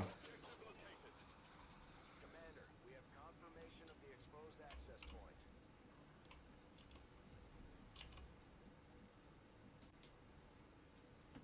Tired of waiting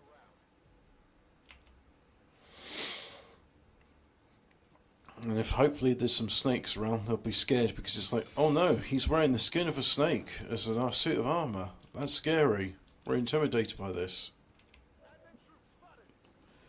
And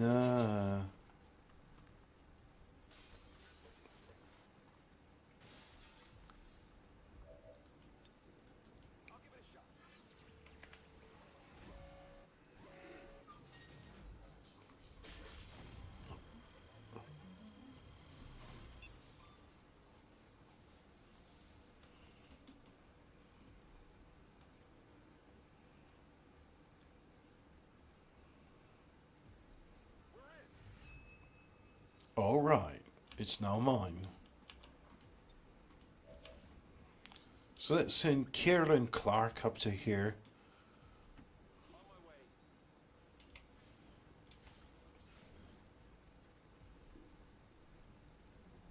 Just phases in and out of reality. It'd be cool if you could use that as a defensive bit, like, oh look, missiles or enemies are coming my way.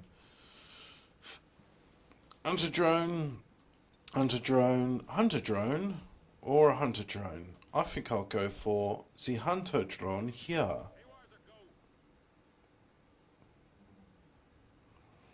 I played on Spectrum in the late 80s, early 90s. And since that time, I've had access to PCs, so I play with PCs. I've played a bit on the Amiga. Played on a couple of friends' PlayStations and Xboxes, but oh, and the friend had a Nintendo 64. That was good because it had F-Zero X on it, and I thought that was better than Wipeout. Although some people would disagree with that, but they're entitled to their opinions, no matter how wrong they are. Oh, another fire circle.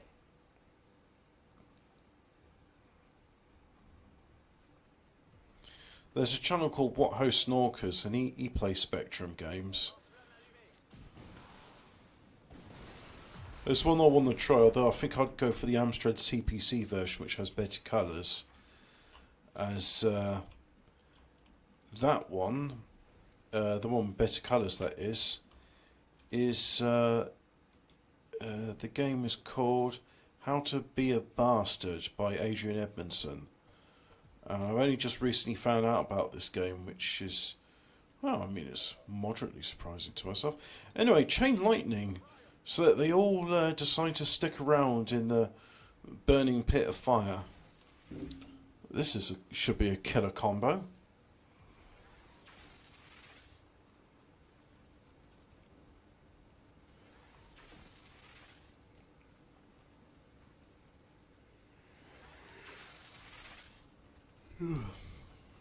My uncle's Spectrum had I think it was I'm not sure if it was the Amstrad or Sinclair 3-inch floppy drive, which I thought was unusual in that the discs in it were solid chunks, well, discs of steel, as opposed to the ones on PCs, which are sort of, well, they're the same material like you get in cassette or VHS tapes. So we'd copy the tape onto the floppy disk, and that way, in the future, the games could be loaded from those much quicker than the tape drive. Apparently, on the Commodore 64, they had they had something called like turbo tape, so you could read faster from a tape than you could a floppy drive.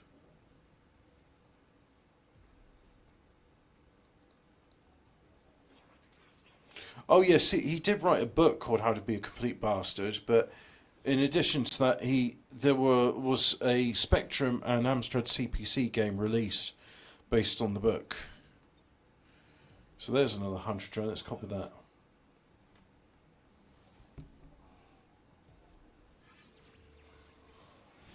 Yeah, I'm surprised that. I mean, this sort of, it's just something about home-grown English computing history, but we had our own floppy drives, and I'm surprised we didn't opt for the IBM.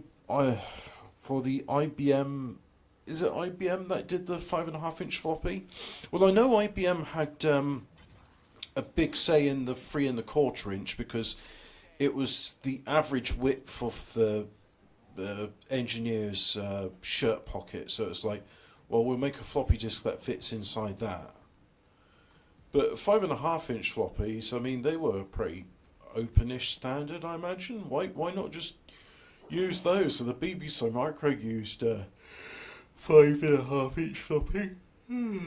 Was it 3.5-inch and 5.25? I don't remember. Apparently there was also an 8-inch floppy in the 1970s, but being that it's 8 inches, you never saw it inside a PC chassis. Well, Steve Davis wrote How to Be Completely Interesting. Is that Steve Davis, the snooker player? Steve Interesting Davis.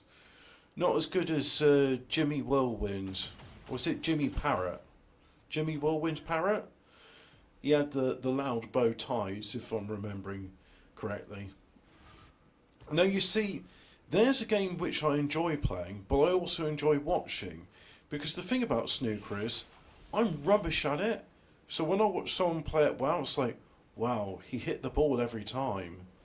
And like, it's a real game of like, grace and skill and knowing geometry, and it's brilliant.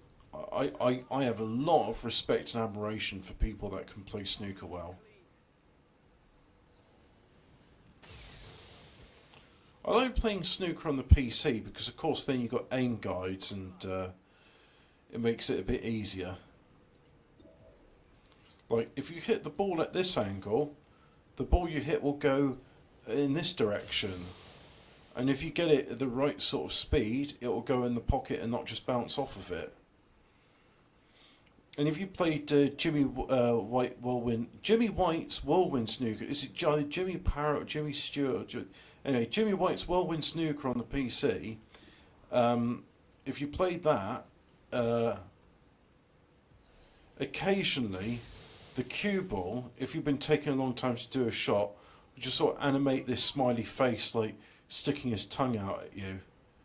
Because back then, games could insult the players. That's not saying they can do now, though, because insulting the players would be like, oh, this game microaggressed against me. It's like, no, it wasn't doing microaggressions against you, it was doing full-on aggressions. It was insulting you for being a loser. I remember Descent would do that. If you'd type a cheat in, it would say, cheater, cheater, cheater.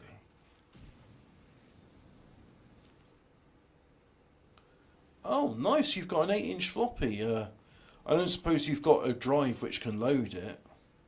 Be interesting to see what data, if any, remains on it.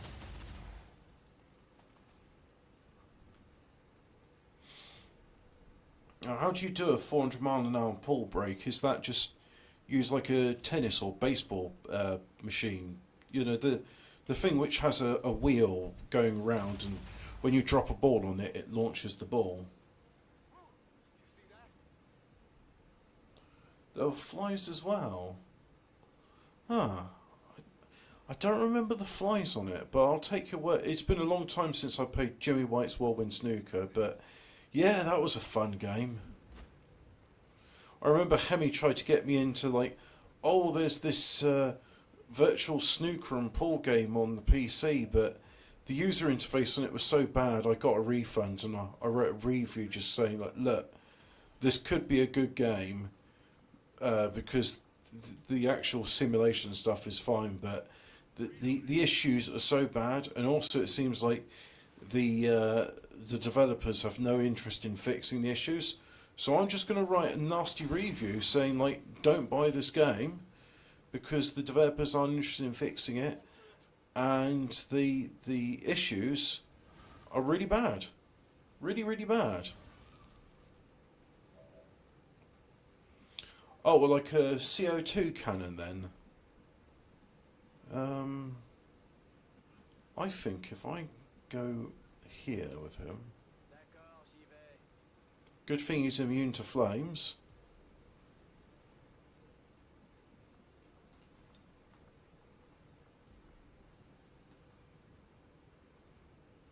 Yeah, rocket there. Blow up the car and do an extra 4 points of damage to him. Nice.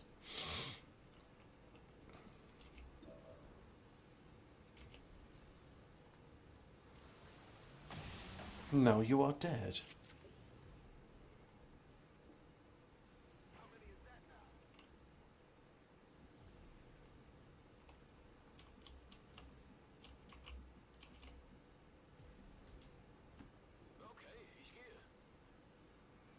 Good, you're immune.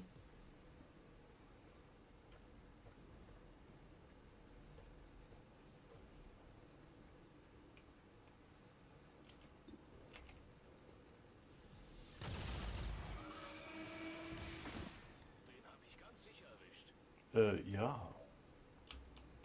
Oh, have I set the, I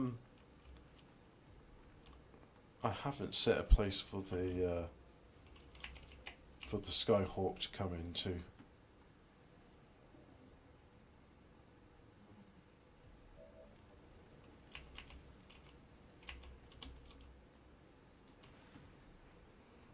Can I stun him?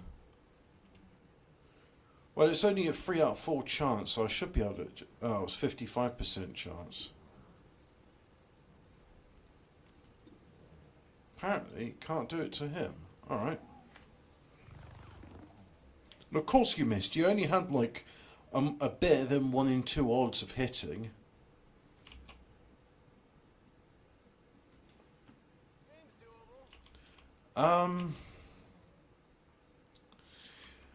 I'm gonna say, I'm reluctant to say yes, I prefer paying Paul to snooker.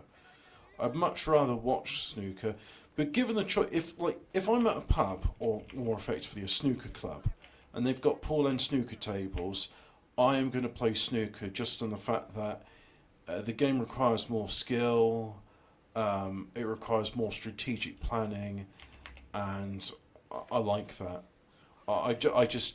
I think snooker is a really cool game.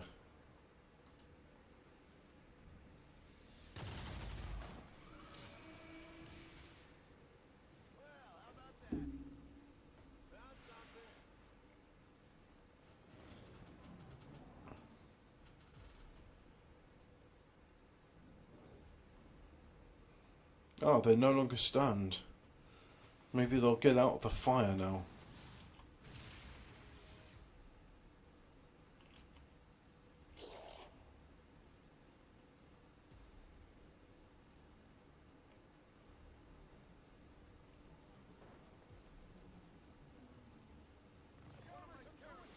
Oh, and you managed to fucking hit. Of course you do, you cheating bastard.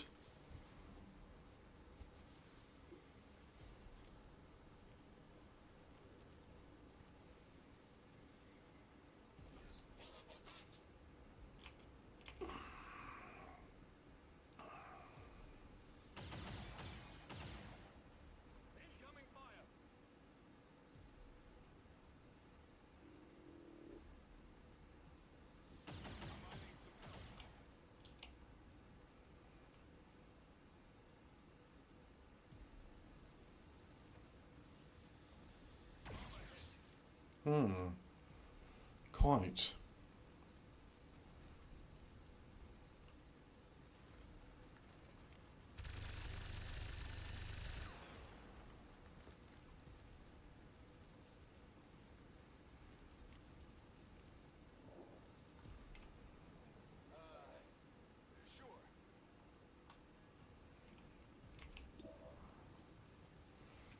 No, I think you can hit something better.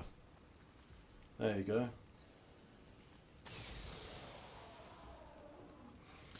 Oh, I had a free can of beer the other day. It was sustainably brewed from a Wiltshire farm.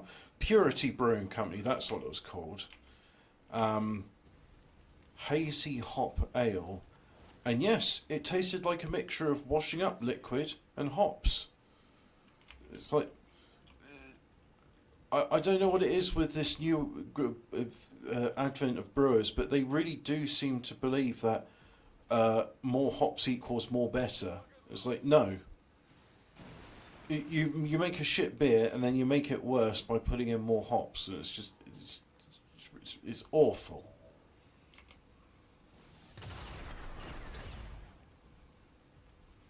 And the whole reason there's hops in beer in the first place is because, believe it or not, there's not enough alcohol in beer to act as a preservative. So you need to preserve it with hops. Whereas before you'd use something called grist. I think it was called grist. And that was it's a mixture of just various herbs and spices. And I heard even like this would vary from region to region, just whatever was known to have antimicrobial properties. And I think hemlock was used in some beers. That could have been very psychedelic. Like, yeah, here's a beer you drink if you want to see things,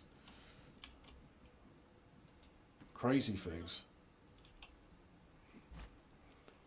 Triple hopped fairy liquid is what you're tasting.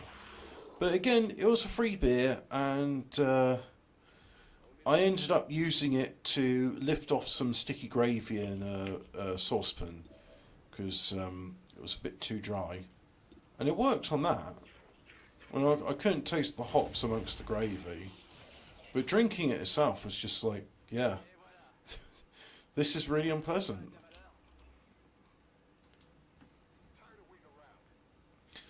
And by the way, as the older I get, the more my tastes are, I suppose, refined. I do like strong things. I got some Hock Foch in the fridge, and I've been enjoying that. And I do like red wine, but why aren't you picking up the goodie bag? Oh, because you're disorientated, that's why.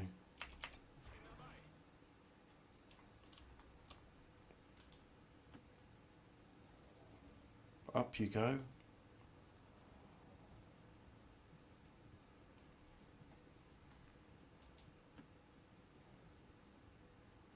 You as well. There we go.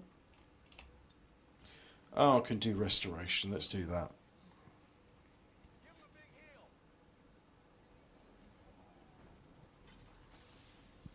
Yeah, I like Trappist ales. I mean, Triple Carmelite is an example of... Well, that's 3 different types of cereal. I don't know if it's got 3 different types of hops in it. But the Trappists, they understand, like, what hops are for.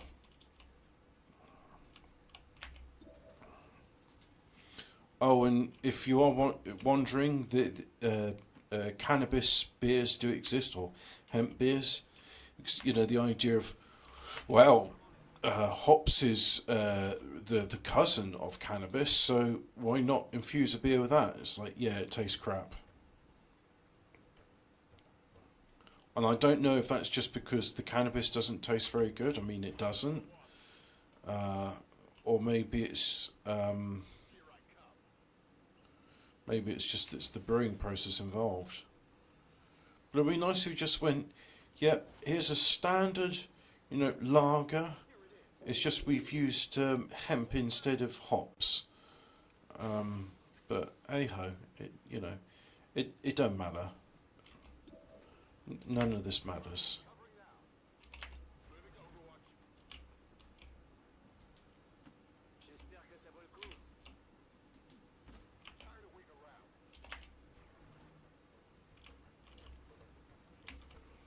Right, so now I just wait for the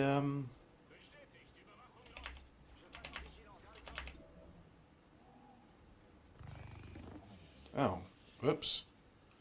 Yeah, just take turns trying to shock one another, I guess. Cool.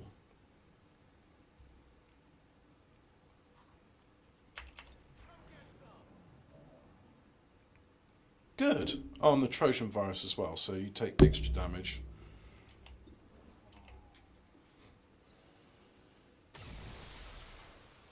Blammo. Target neutralized.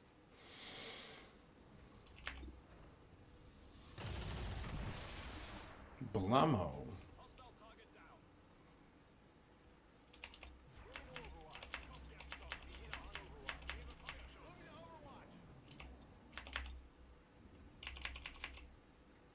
Rock and roll. Got it coming.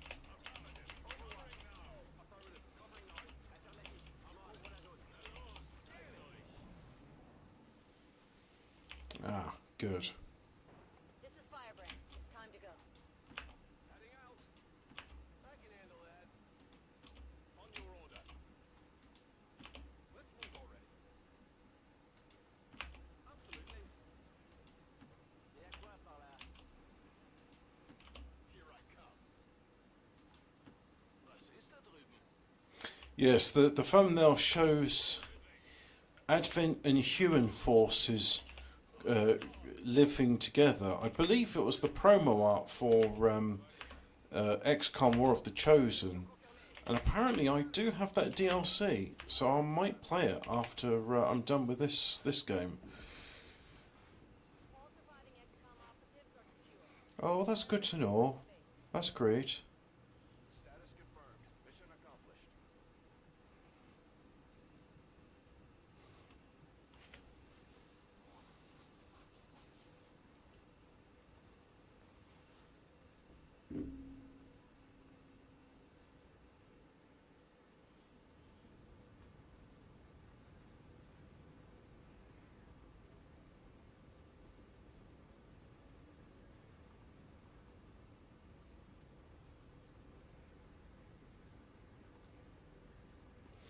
So we got the snakeskin suit from fighting the snake demon boss, the rage suit from fighting the berserker boss, and then we did have the Archon boss as well.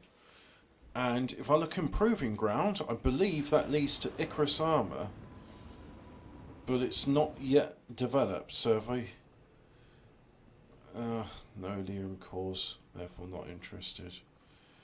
Oh, someone's not had promotions. Who is it? Ah, the new guys, right. Yeah, well, we'll have to modify you.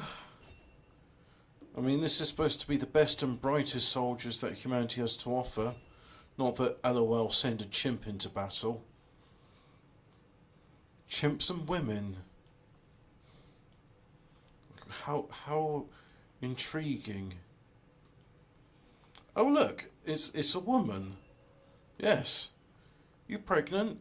Good, we'll send you into battle.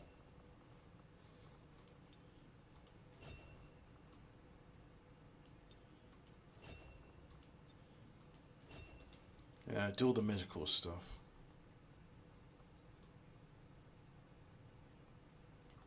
And finally that one.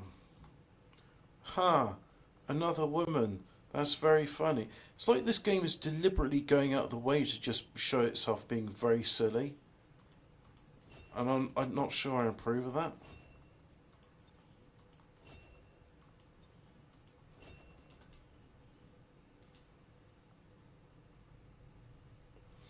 Oh, yeah, the Archon... I'm not sure about the Archon stuff, but fusion blades are made from those things. So 4 days for the Icarus armor, right, okay.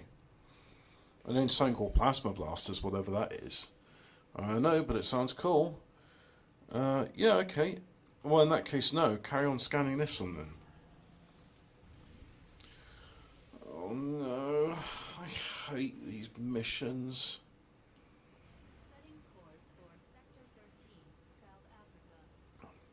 You gotta do them, and they're crap. I'm hoping the resistance forces have access to Gauss weaponry now. Well, one of them's got a laser gun. And she... I assume that's a she. So that's mag rifle. Oh, well, at least one of them's got Gauss weaponry. They're resistance fighters. They're not supposed to have the best, but...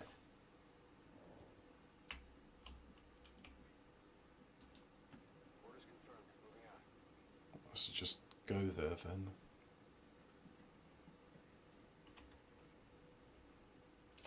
Moving to Overwatch. Solid copy.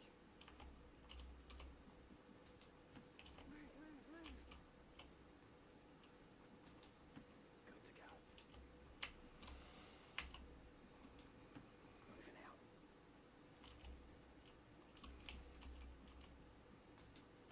Getting it done.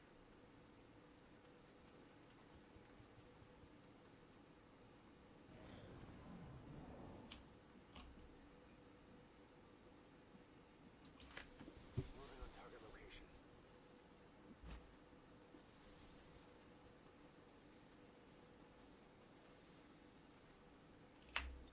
I'm on it. So far, all's quiet. I'm all over it.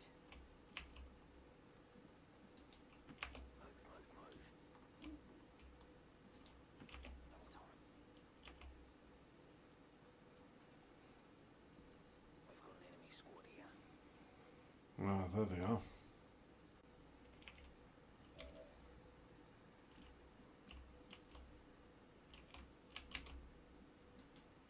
Roger that.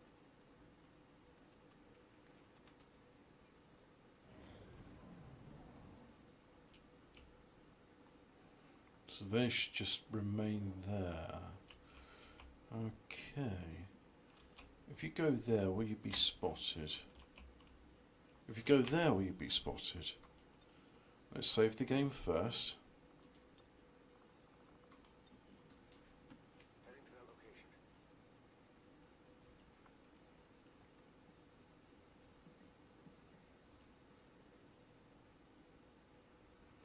Have you been spotted?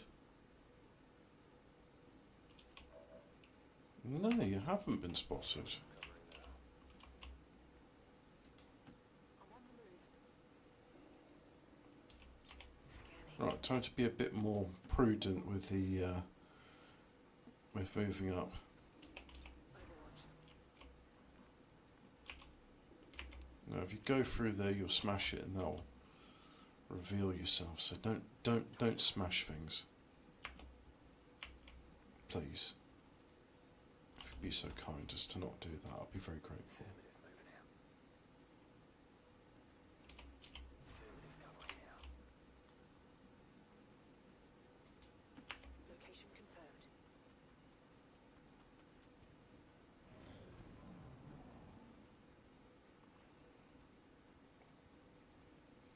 Not everyone's an Overwatch yet. Scanning.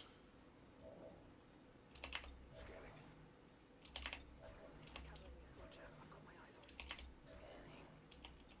Moving to Overwatch. Eyes on target.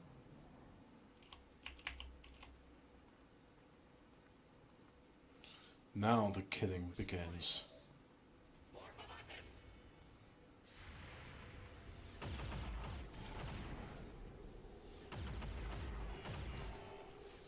I only scratched him. Not too shabby. This looks bad. Get the armor.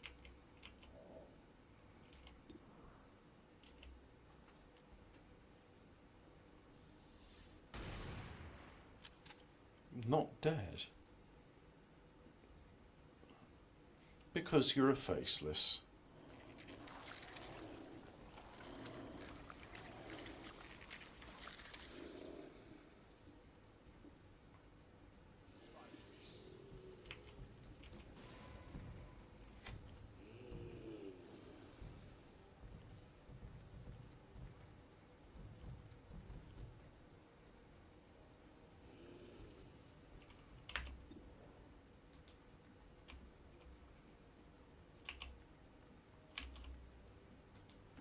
Seems doable.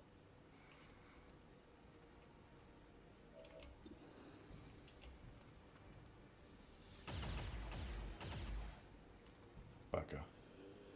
That is not good. Gonna need to reload soon. Can't advance yet.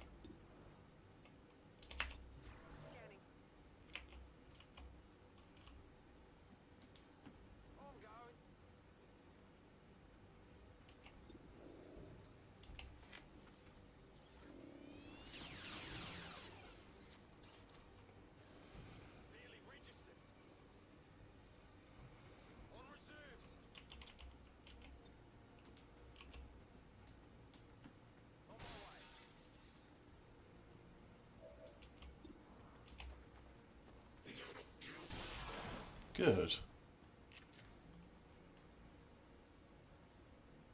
how it's done. I found something. Got it covered.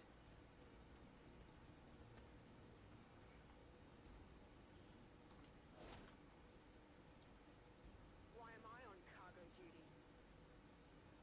Shut up, bitch.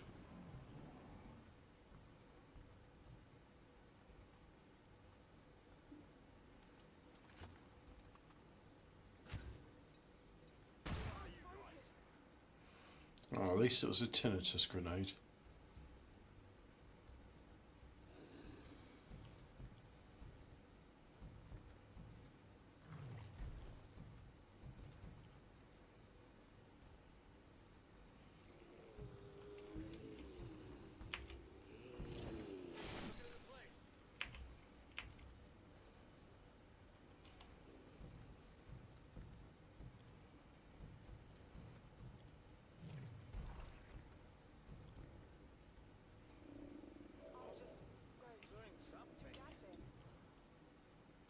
No.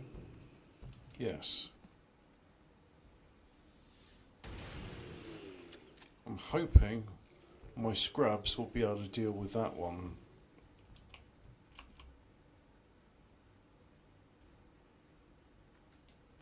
Whatever you say.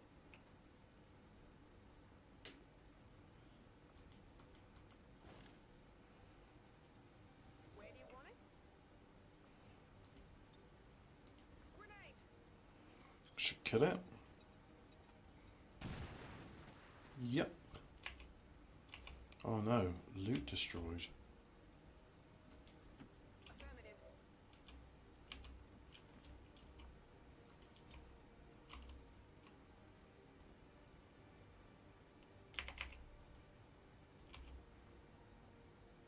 Flash out!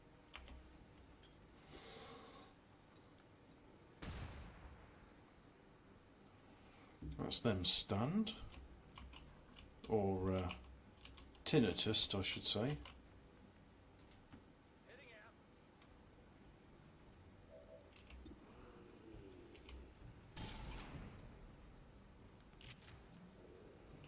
Nope, that didn't work. Still up.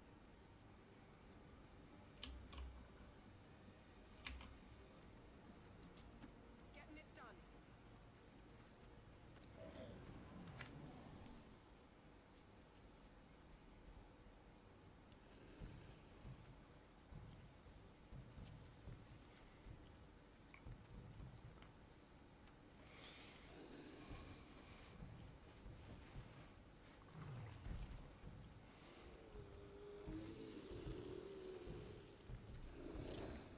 Only hit the armory.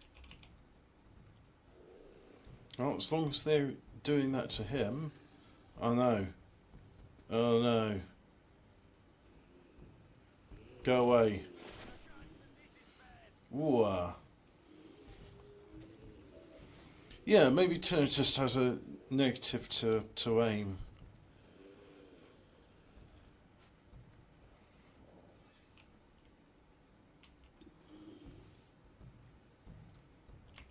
Yeah, fire on him. That's a good shot.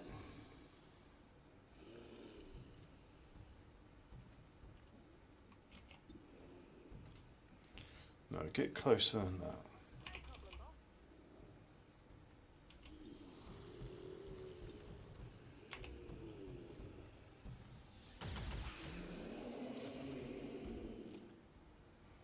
Oh, goodies. Weapons empty. Can't engage. I don't feel I can pretend to do that, Ian. I think they'll have to take me to the firing squad in the back. I'm not clapping for RNHS, and I'm not pretending to care about women's sports.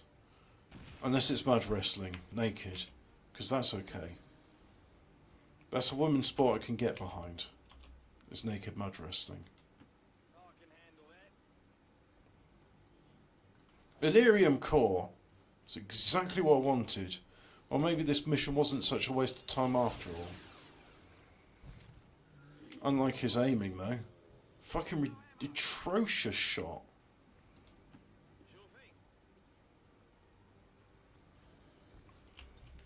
At least with frag grenades you got a chance of hitting, right?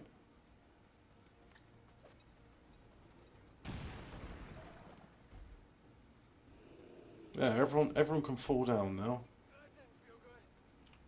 No, it's not supposed to feel good.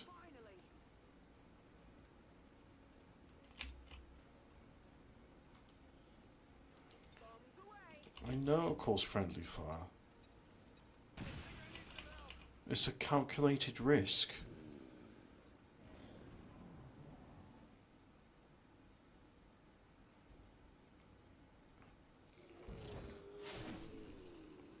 Ooh, he's close to that one.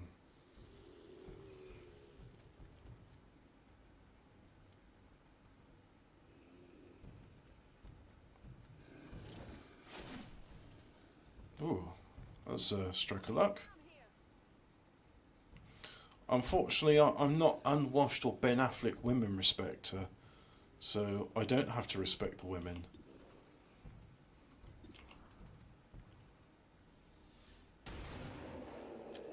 Kablamo.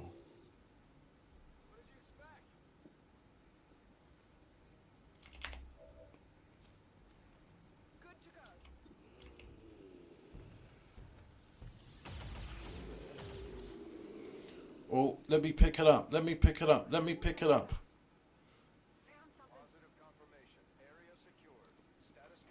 Come on, pick it up. Yes! Illyrian core. 2 in this mission.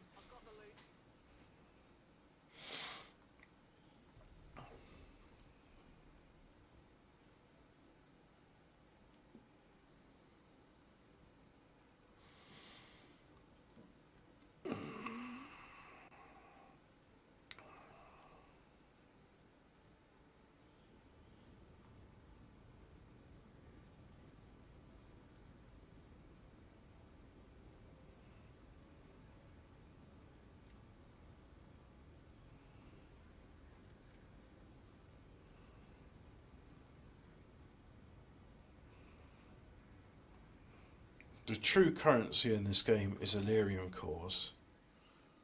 I can't do my can't do any of the fun things without it.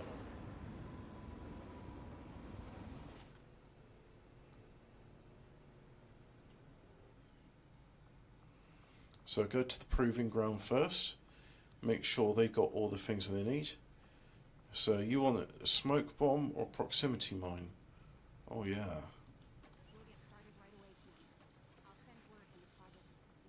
I've still got room for more Illyrian cores, so go armory, no, engineering, build items.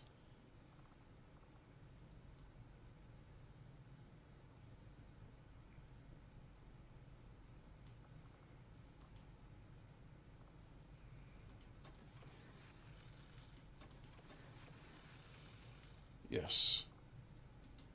I made the right choice. More plasma rifles. I want a minimum of 20. Ah, very good. Oh, what are... Yeah, okay, do that. Field Commander.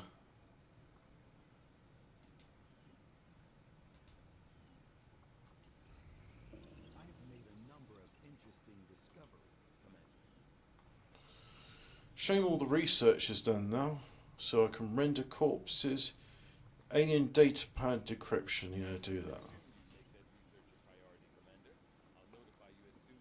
Where's the there's the shattered chamber. Can't do that. All other shadow projects must be complete before undertaking that.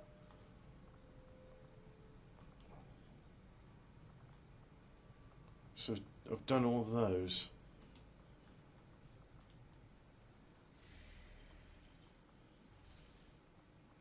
Let's have a look. 46%, and then it's just the other 2. Avenger plotting new course.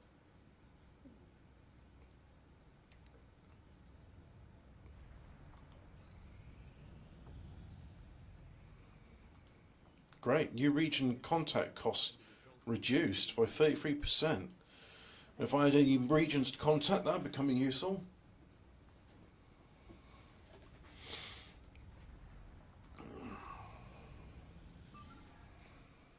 Let's have a look at the target. What is it?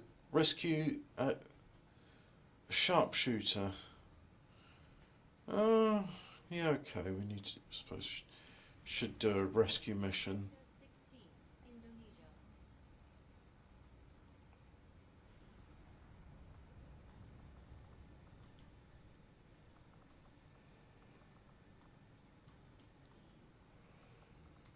Oh yeah, you've been in training for a while, so you've given up all your cool weapons. Let's see. Well, you get a scram gun and an arc sword. Is there anything better for you to have? Not really. So I'll give you a Wraith suit. No. Give you Warden armor. Nice normal Warden armor. But Howie vest. And then some armor plating on top of that. Oh, chitinous plating. And then, that's it, combat drugs.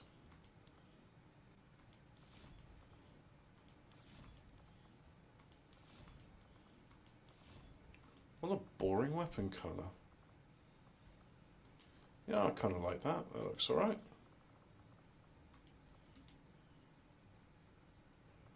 Yes, that looks really good against the rest of the stuff. Cool.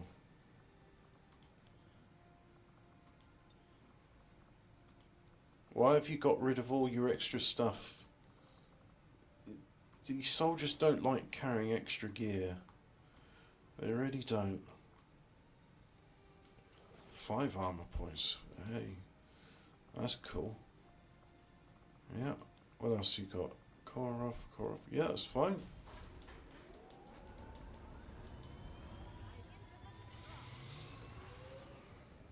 There. Avenger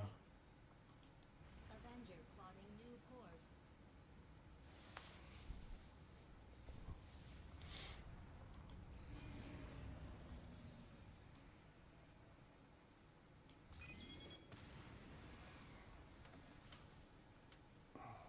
Well, if we strike the spines and force them to retreat.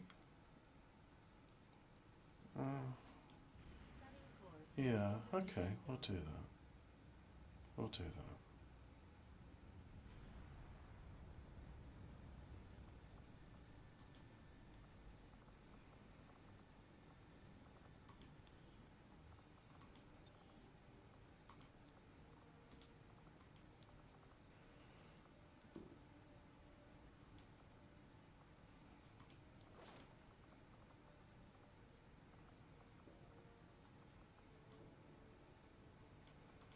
Right, the nanomed kits, you've got the flying robots, so you can just heal anybody regardless of where they are on the battlefield.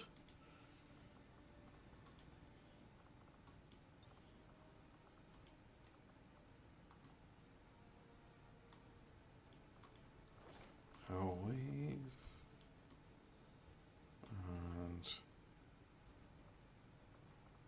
armor plating.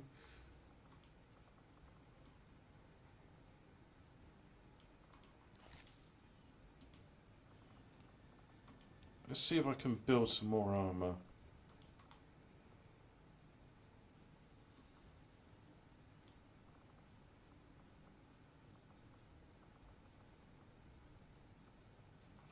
No, can't build any of that.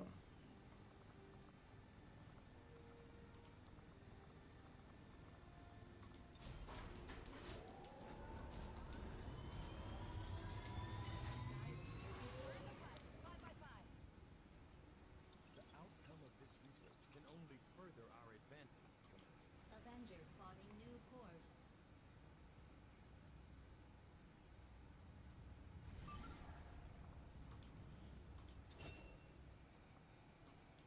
Enemy readiness of vulnerable. Good. Right.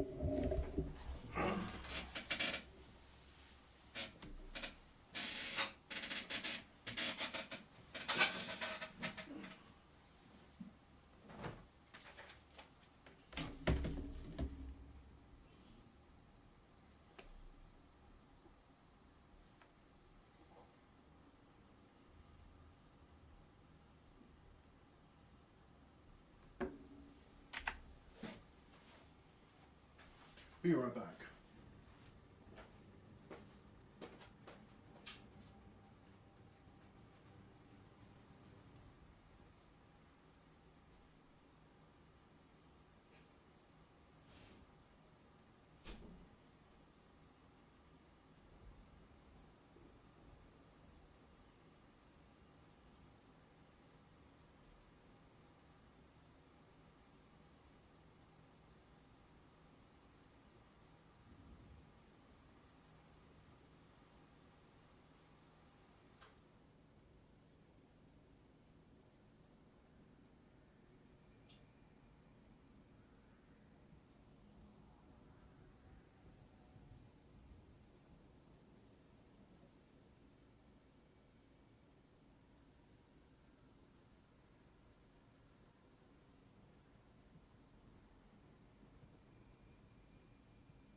Oh, that feels nice. Yeah, we get those days where your eyes are sore.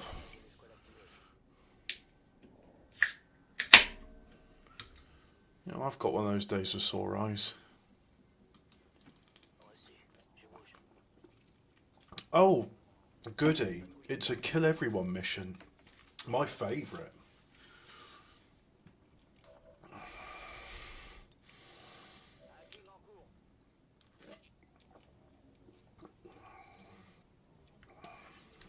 Come on, stun all enemies for 5 turns.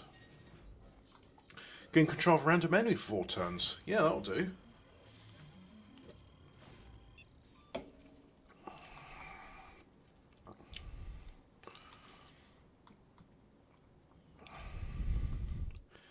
Let's see if there's anything worth watching here. Where's first map of ancient Africa should not exist.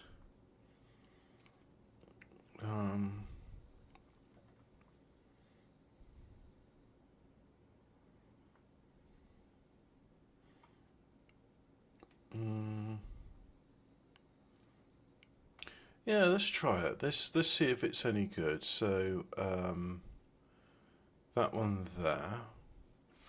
So if I copy that in there, and then excuse me, browser. Okay, copy URL. Okay. And then we'll do an interact. Play. In this video, I'm going to show you several astonishing lost maps of ancient Africa and the Sahara, which blew me away. As what's shown on these maps is simply not supposed to be possible. Already dislike his mannerisms and his tone of voice, as you'll see by the end of this video. And it's hard to know which map to show you first, so let me start by asking, why on earth does a map that was created closer to 500 years ago, and which also happens to be one of the world's first ever maps to depict the entire continent of Africa as a whole, clearly illustrate lakes, rivers, and even a dense forest the size of Texas in the middle of the Sahara Desert, which, needless to say, is obviously far different than the vast, barren, continental-sized desert that we all know it for today. And if you think it's odd to see lakes, rivers, and lush vegetation in the Sahara, wait until I show you what else is hiding on this map later in the video. Is a recent phenomenon. It must be mentioned that considering that this map was created by Sebastian Munster, Herodotus writes about how the pyramids and the Sphinx had canals around them. He was the first person to print separate maps for each continent around the world, including not only of Africa, but that of Europe, North and South America, which is rather fascinating. and he even produced the first ever printed map of Asia. So it would seem to me that a mapmaker as sophisticated and acclaimed as Sebastian Münster would have had some reason to explicitly detail the Sahara with a diverse network of lakes, rivers, forests, instead of the inhospitable, sandy desert place that it is today. And this caused me to go down the so-called rabbit hole in search of the oldest maps of Africa, and I could not believe just how many show the Sahara saturated with lakes, rivers, and even numerous cities and settlements scattered throughout the region. Delicious. Whether it be this striking map created in 1482 by German printer Leinhard Holl, and upon closer inspection, you can see not only rivers and lakes, but numerous cities blanketing the entire region. Again, what on earth is all of this doing in the middle of the Sahara on a 500-year-old map? In fact, there are others which show walled cities and even castles. I think they were covered in limestone, which made them very white. A medieval world map from the year 1375 that was once within the Royal Library of France. And by the way, that is Mansa Musa of the Mali Empire, the richest man ever known to have existed in all of human history. In fact, nearly twice as wealthy as Elon Musk. But slavery, that aside, right? The very nature of all these cities in the middle of the Sahara, annotated on a map that is nearly 650 years old, is intriguing to say the least. Which brings me to an incredibly astonishing world map created by Italian cartographer Fra Mauro in the year 1450. First, observe that it is orientated south. So let me flip it over so you can more easily get your bearings on the direction. A group of Freemasons in the year 1999 here, let's again flip it wanted to recap it with gold, but the Egyptian government said, no, you can't. That most of the Sahara is absolutely teeming with cities. Where did all of these civilizations go? I have to say that I find this map to be quite interesting, and I will come back to it later in this video as there is a significant detail that must be discussed. We was Gibbs me that for free. Gibbs me that for this free. One from the year 1578 by renowned Flemish cartographer Gerardus Mercator, which is based on the work of Ptolemy, and as you can clearly see, annotates a river network traveling horizontally, or east and west, through the Sahara. Or take this map created by Italian engraver Fernando Bertelli in 1565, which blatantly shows three massive lakes connected by a river system. In fact, if you go back nearly 6 decades earlier, you'll find something quite thought-provoking, which is this massive world map created in the year 1507 by the prominent German cartographer Martin Waldseemüller, who, by the way, is the guy that gave the so-called New World the name America, which originates from this very map. And upon a closer inspection, clearly shows the Sahara Desert buzzing with cities that follow along a system of rivers and lakes, again, on a map that was created more than 500 years ago. I think I'm starting to notice a pattern here. And if what I've showed you so far isn't already strange enough, this is where things get even more interesting and will continue to escalate through the rest of the video. Now, let me first say that I am not suggesting that these various 500- and 600-year-old maps are actually depicting the Sahara with lakes, rivers, and forests at that time, but rather that these maps are evidence of a lost ancient knowledge of what the Sahara was like between 5 and possibly even more than 10,000 years ago, and here's how you know. As I have of course shared in multiple prior videos, scientists have only just learned within the last decade, through modern scientific studies, that the Sahara Desert was green and tropical as recently as 5,000 and 6,000 years ago, literally tens of thousands of years more recently than previously thought per the African humid period. A truly fascinating fact that surprises most people when they hear it for the first time. Yeah, the gatekeepers are nasty. Were taught that the Sahara Desert was millions of years old. Which brings us to the thought-provoking question, which is, why is there a map created in the year 1502 literally showing a green Sahara? This is a Portuguese world map called the Contino Planisphere, named after Alberto Contino, and smuggled to Italy from Portugal well over 500 years ago. Honestly, how have I never seen or heard of this map before? And why on earth does it so blatantly display the Sahara with such a lush tropical environment? And if you look closely, you can clearly see the details of trees and vegetation within. And again, more than 5,000 years after a green Sahara was last known to exist. which raises significant questions with unbelievably profound scientific and academic implications involving the topic of climate history when you consider that the mainstream scientific understanding today is that these ecological features, including lakes, rivers, grasslands, and forests, last existed in the Sahara as far back as 5 to 11,000 years ago. He's got a to the most very mainstream nasally voice, which available. Stop shouting at me, you dickhead. Blow your mind, which is the discovery of the world's largest freshwater lake ever known to exist was also located in the middle of the Sahara and dates back 5,000 years and is referred to as Mega Lake Chad, which I have touched on in prior videos. Mega Chad Lake. To put its immense size into perspective, the total surface area of all the North American Great Lakes combined equates to approximately 94,000 square miles of aggregate surface area, whereas Lake Chad equated to approximately 150,000 square miles of surface area all by itself. And here's where it gets even more interesting. Besides the fact that this lake mysteriously dried up in a matter of just a few hundred years, this mega lake existed 5 to 15,000 years ago. Now, hold that thought, and let's revisit a couple maps that I just showed you moments ago, including the 1565 map of Fernando Bertelli, as well as the 1482 map of Leinhard Hull, and tell me that these two maps do not depict this lake. Just consider the general region of Lake Chad's location, which is in modern-day country of Chad, and compare it to these old maps. And now consider this important detail, which is that Mega Lake Chad was actually the largest of 4 paleo lakes in the Sahara. Is that not what this map is showing? And inexplicably, 500 years prior to its discovery in modern times. And if that isn't interesting enough, consider what I discussed moments ago related to the various maps I just showed you that clearly annotate a network of rivers traversing east and west through the middle of the Sahara, along with those areas teeming with civilizations, including obvious cities and settlements everywhere in between. Well, isn't it curious that a modern scientific study from within just the last decade identified a paleo river system of 3 large rivers that once existed in the middle of the Sahara and would have likely have supported ancient human migration routes from 5 to 11,000 years ago. So either rivers existed 500 years ago in the Sahara, or the ancients passed down knowledge of the Sahara's climate from several thousand years ago. And with that said, it must be mentioned that maps showing rivers in the Sahara go back much further than just 500 and 600 years ago, as some of these maps are actually based on the work of Ptolemy, who created this map in the year 150 AD, closer to 2,000 years ago.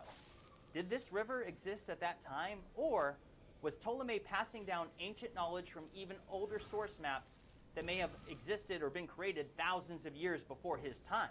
Because let's not forget that that's exactly how the Piri-Reis map of 1513 came into existence, as it was comprised of more than 20 source maps from around the world and has become one of the most highly debated maps in existence, as many believe that it shows the coastline of Antarctica some 300 years before Antarctica's alleged discovery in the year 1820. However, many will adamantly say that this map is simply showing the coastline of the southernmost point of South America. This is something that I will be discussing at length in my next video, but based on the modern scientific studies, it seems to me that these various 500-year-old maps are actually based on older source maps from 5 to possibly even more than 10,000 years ago, when the Sahara was literally a green tropical environment. Because consider the Fra Mauro map of 1450 that I discussed earlier, and notice that it specifically details the middle of the Sahara as a desert at that time, which I would say is supportive evidence that the Green Sahara, along with the rivers and lakes, were long since gone when this map was created 500 plus years ago, and more likely suggests that these various maps are showcasing lost ancient knowledge of the Sahara from thousands of years prior. And if all of this isn't compelling enough, what I'm about to show you now is what I consider to be the proverbial nail in the coffin, which overwhelmingly indicates the existence of this lost ancient knowledge, which is simply not supposed to be possible. Consider the 1452 map of Sebastian Münster and refocus your attention away from the rivers, lakes, and forests, and observe what is shown in the Western Sahara and in the same geographical location of the Richat structure, or the Eye of the Sahara as it's more commonly called. A spectacular geological feature unlike any other on Earth, and perhaps one of the most mysterious and bizarre structures in the world, which I have of course discussed at length on this channel as I have compared its striking similarities to the legend of the lost city of Atlantis. But never mind the topic of Atlantis and consider one thing and one thing only for a moment, which is the question as to whether this map is showing the Richat while consumed with water. In fact, here is a similar map created by Heinrich Bunting in the year 1581, which seemingly shows a river leading from the Atlas Mountains in North Africa and consuming the Richat with water. But if that's not compelling enough, take a look at this other map of northern Africa while under the rule of the Roman Empire, which again seemingly details a river originating from the Atlas Mountains and appears to be arguably consumed the Richat structure with water based on its circular nature and location, and also depicts it flowing out to the Atlantic Ocean. And this is where it gets wild, because we now know through recent scientific studies that the ancient Tamanrasset River flowed from the Atlas Mountains and widened some 500 kilometers, or just over 300 miles, all the way to the Atlantic, and directly in the path of the Eye of the Sahara as far back as 11,700 years ago, before it mysteriously dried up approximately 5,000 years ago. And when you consider an unbelievably significant detail, which I shared in a recent video, which is that a modern study identified the existence of aquatic life in the Richat structure, which included mollusks, and that date between 7,700 and 15,000 years ago. So think about that. These maps may literally be depicting ancient knowledge dating as far back as closer to 8,000 years ago, because the Richat did indeed have water in it at that time, and it seems to me that these two maps are detailing the extinct Tamanrasset River, which once flowed through this exact location. So how and why is it seemingly shown on these maps 5,000 years after? And real quick, while I'm at it, does the nearly 700-year-old Catalan Atlas map also show the circular Richat structure with water flowing into it from the Atlas Mountains? Perhaps, as that is hard to say either way. And by the way, going back to the Piri-Reis map of 1513, most discussion about it is focused entirely on whether it depicts the coastline of Antarctica. However, when you examine this map, you realize that it does show a small portion of the Sahara, which may also show the Richat with water in it, based on the circular nature of this feature you see here, and seemingly with a settlement in the middle, which is in the same general location of the Richat. That is certainly debatable, and maybe it is and maybe it isn't, but it is something interesting and worthy of mention, as it is yet again on another 500-plus-year-old map. But if you want to see a particularly fascinating detail to pond over that I would consider to be the epitome of bizarre, let's go back to the Munster map of 1452 and notice what is illustrated here. What on earth is a giant, white, naked, one-eyed cyclops creature doing in the middle of what is in modern-day Nigeria and Cameroon? When I first saw this, I was like, what is that? But it's most likely that several hundred years ago, European explorers came across an elephant skull for the first time, and their fears and imaginations went wild. And to be fair, if you had no prior knowledge of the existence of elephants and their unique trunks, it wouldn't be hard to assume this was a giant one-eyed creature. And it is also believed to be the origin of the ancient Greek mythology for Cyclops. But I digress, as I have to say that the only thing stranger than all the various maps that I've shared with you throughout this video is the fact that so few people have ever even seen or heard of them before. But the very fact that virtually none of them are taught in school, and that their contents are not included in modern debates involving Earth's climatical history, it seems to me that their absence in these conversations is highly unfortunate. Honestly, I think these maps stand to upend much of the modern discussion of our climate, which has sadly become highly political in recent times. I mean, where did all of the rivers, lakes, forests, and cities in the middle of the Sahara go? Definitely leave a comment and share your thoughts on everything that's been discussed in this video. Are these maps showing evidence of a lost ancient knowledge that from several thousand years earlier involving Earth's climatical history? Or is it possible that the Sahara Desert's climate was vastly different some 500 and 600 years ago? Definitely something fun to think about. But with all that said, my name is Jimmy Corsetti. My channel is called Bright Insight. Hit the like button and subscribe. And stay tuned for my next video, which I suspect is going to be incredibly Stop trying to cajole me into interacting with you. All that said, take care, everyone. No, I hate you. The information you provided doesn't justify. Why are you swearing to God? You don't even believe in Christ. What you saying, well, are you for? You ain't been on your D and you been eating swine. Nah, What? I ain't a man of your dreams. Now you wish that you stayed with your previous guy. It used to be 3.5. Why are you talking like that? Stop it. Don't do that. Ugh.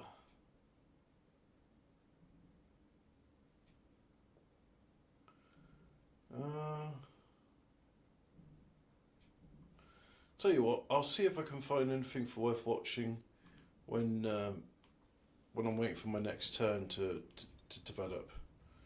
Nah, come on, just use conventional attacks.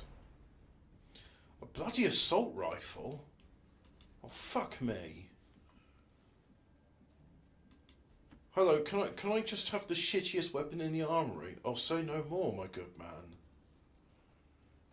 I'll stick to using mental attacks then.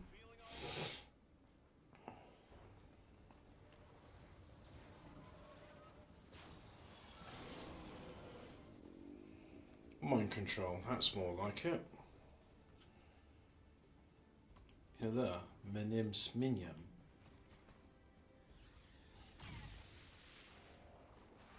I won against the Bogdanov brothers. Hello, my name's Minion.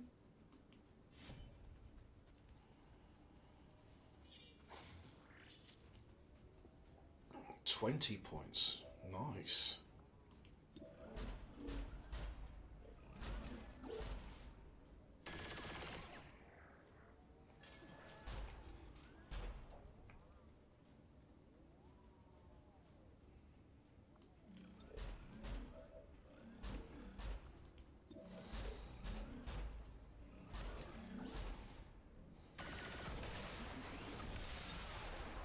Blammo.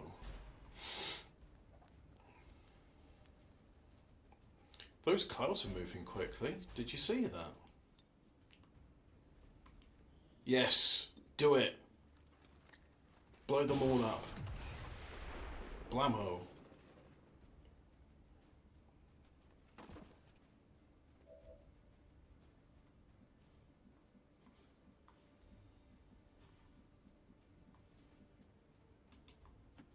I'm trusting you here.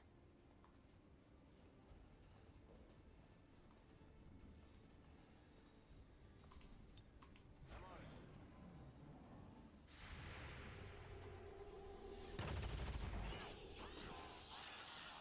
No, you're dead. Before you get too close.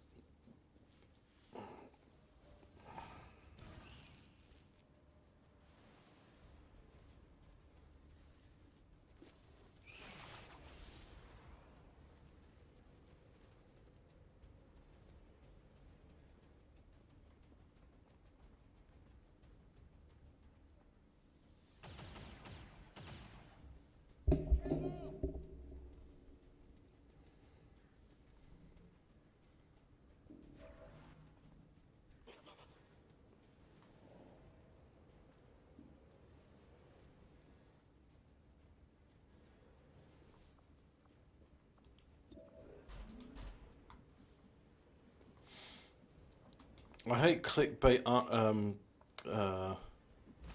titles as well. It's just like one here says, all caps, shocking! White House report confirms chemtrails. Is it really shocking?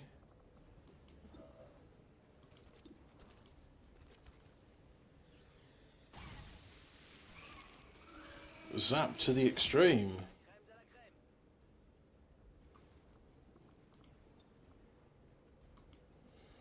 Oh, one free reload. No, no.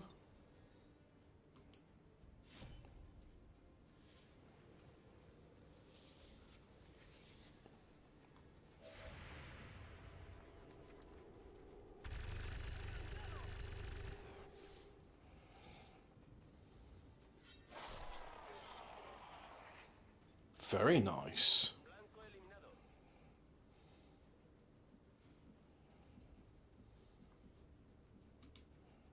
I hope it's worth it.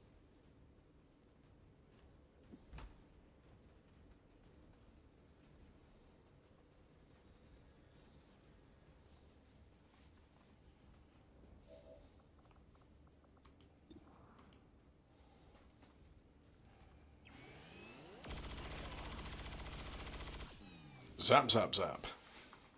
One down, thousands to go. Positive confirmation. Area secured. Status confirmed. Oh, damn it. Scanning a beat. No, I won't know what the corpse was, what the goodies were.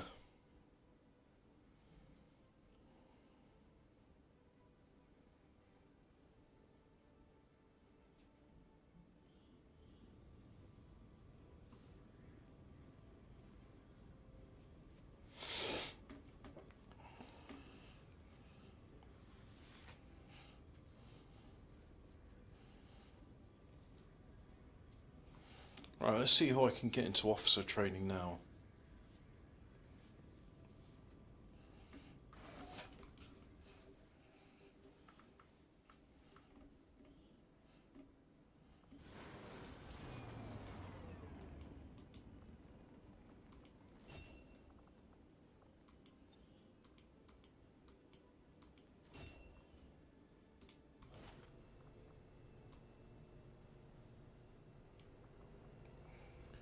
Did I get... I got Illyrium crystals, but no Illyrium core. Ah, Muton Elite. That's what I wanted. So if I go to... Proving Ground? Or let's check here first. No, can't do any of that. Just give the word and I'll get started, Commander.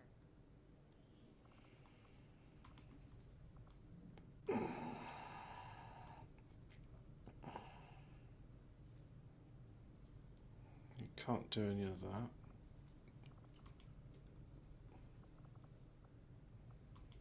One more carapace plating. Very good.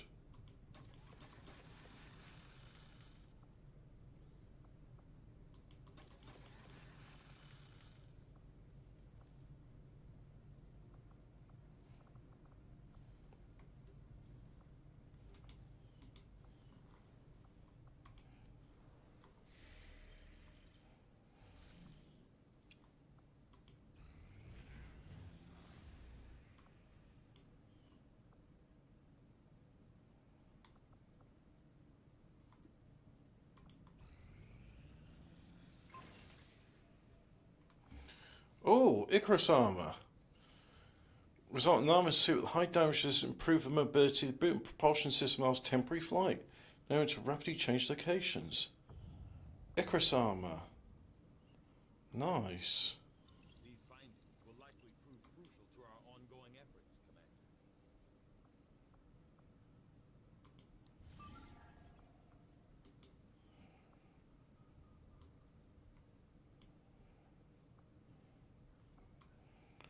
Right, let's go here then. Setting course for the Chilean Controlled District.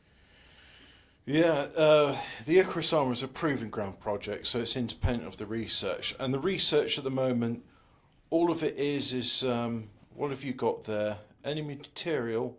I'm not interested. Ah, you already.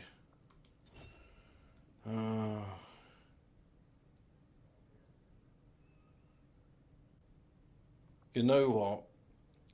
It's gonna be...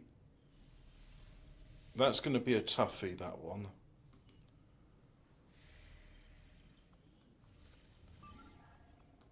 So, I remember from last time how bored I got with that mission, because it took me 2 bloody hours.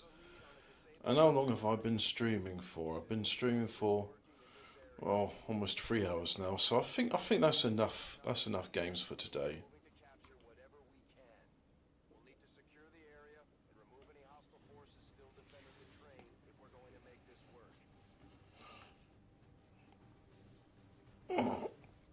So yeah, this is going to be for another day. Thank you very much for watching, and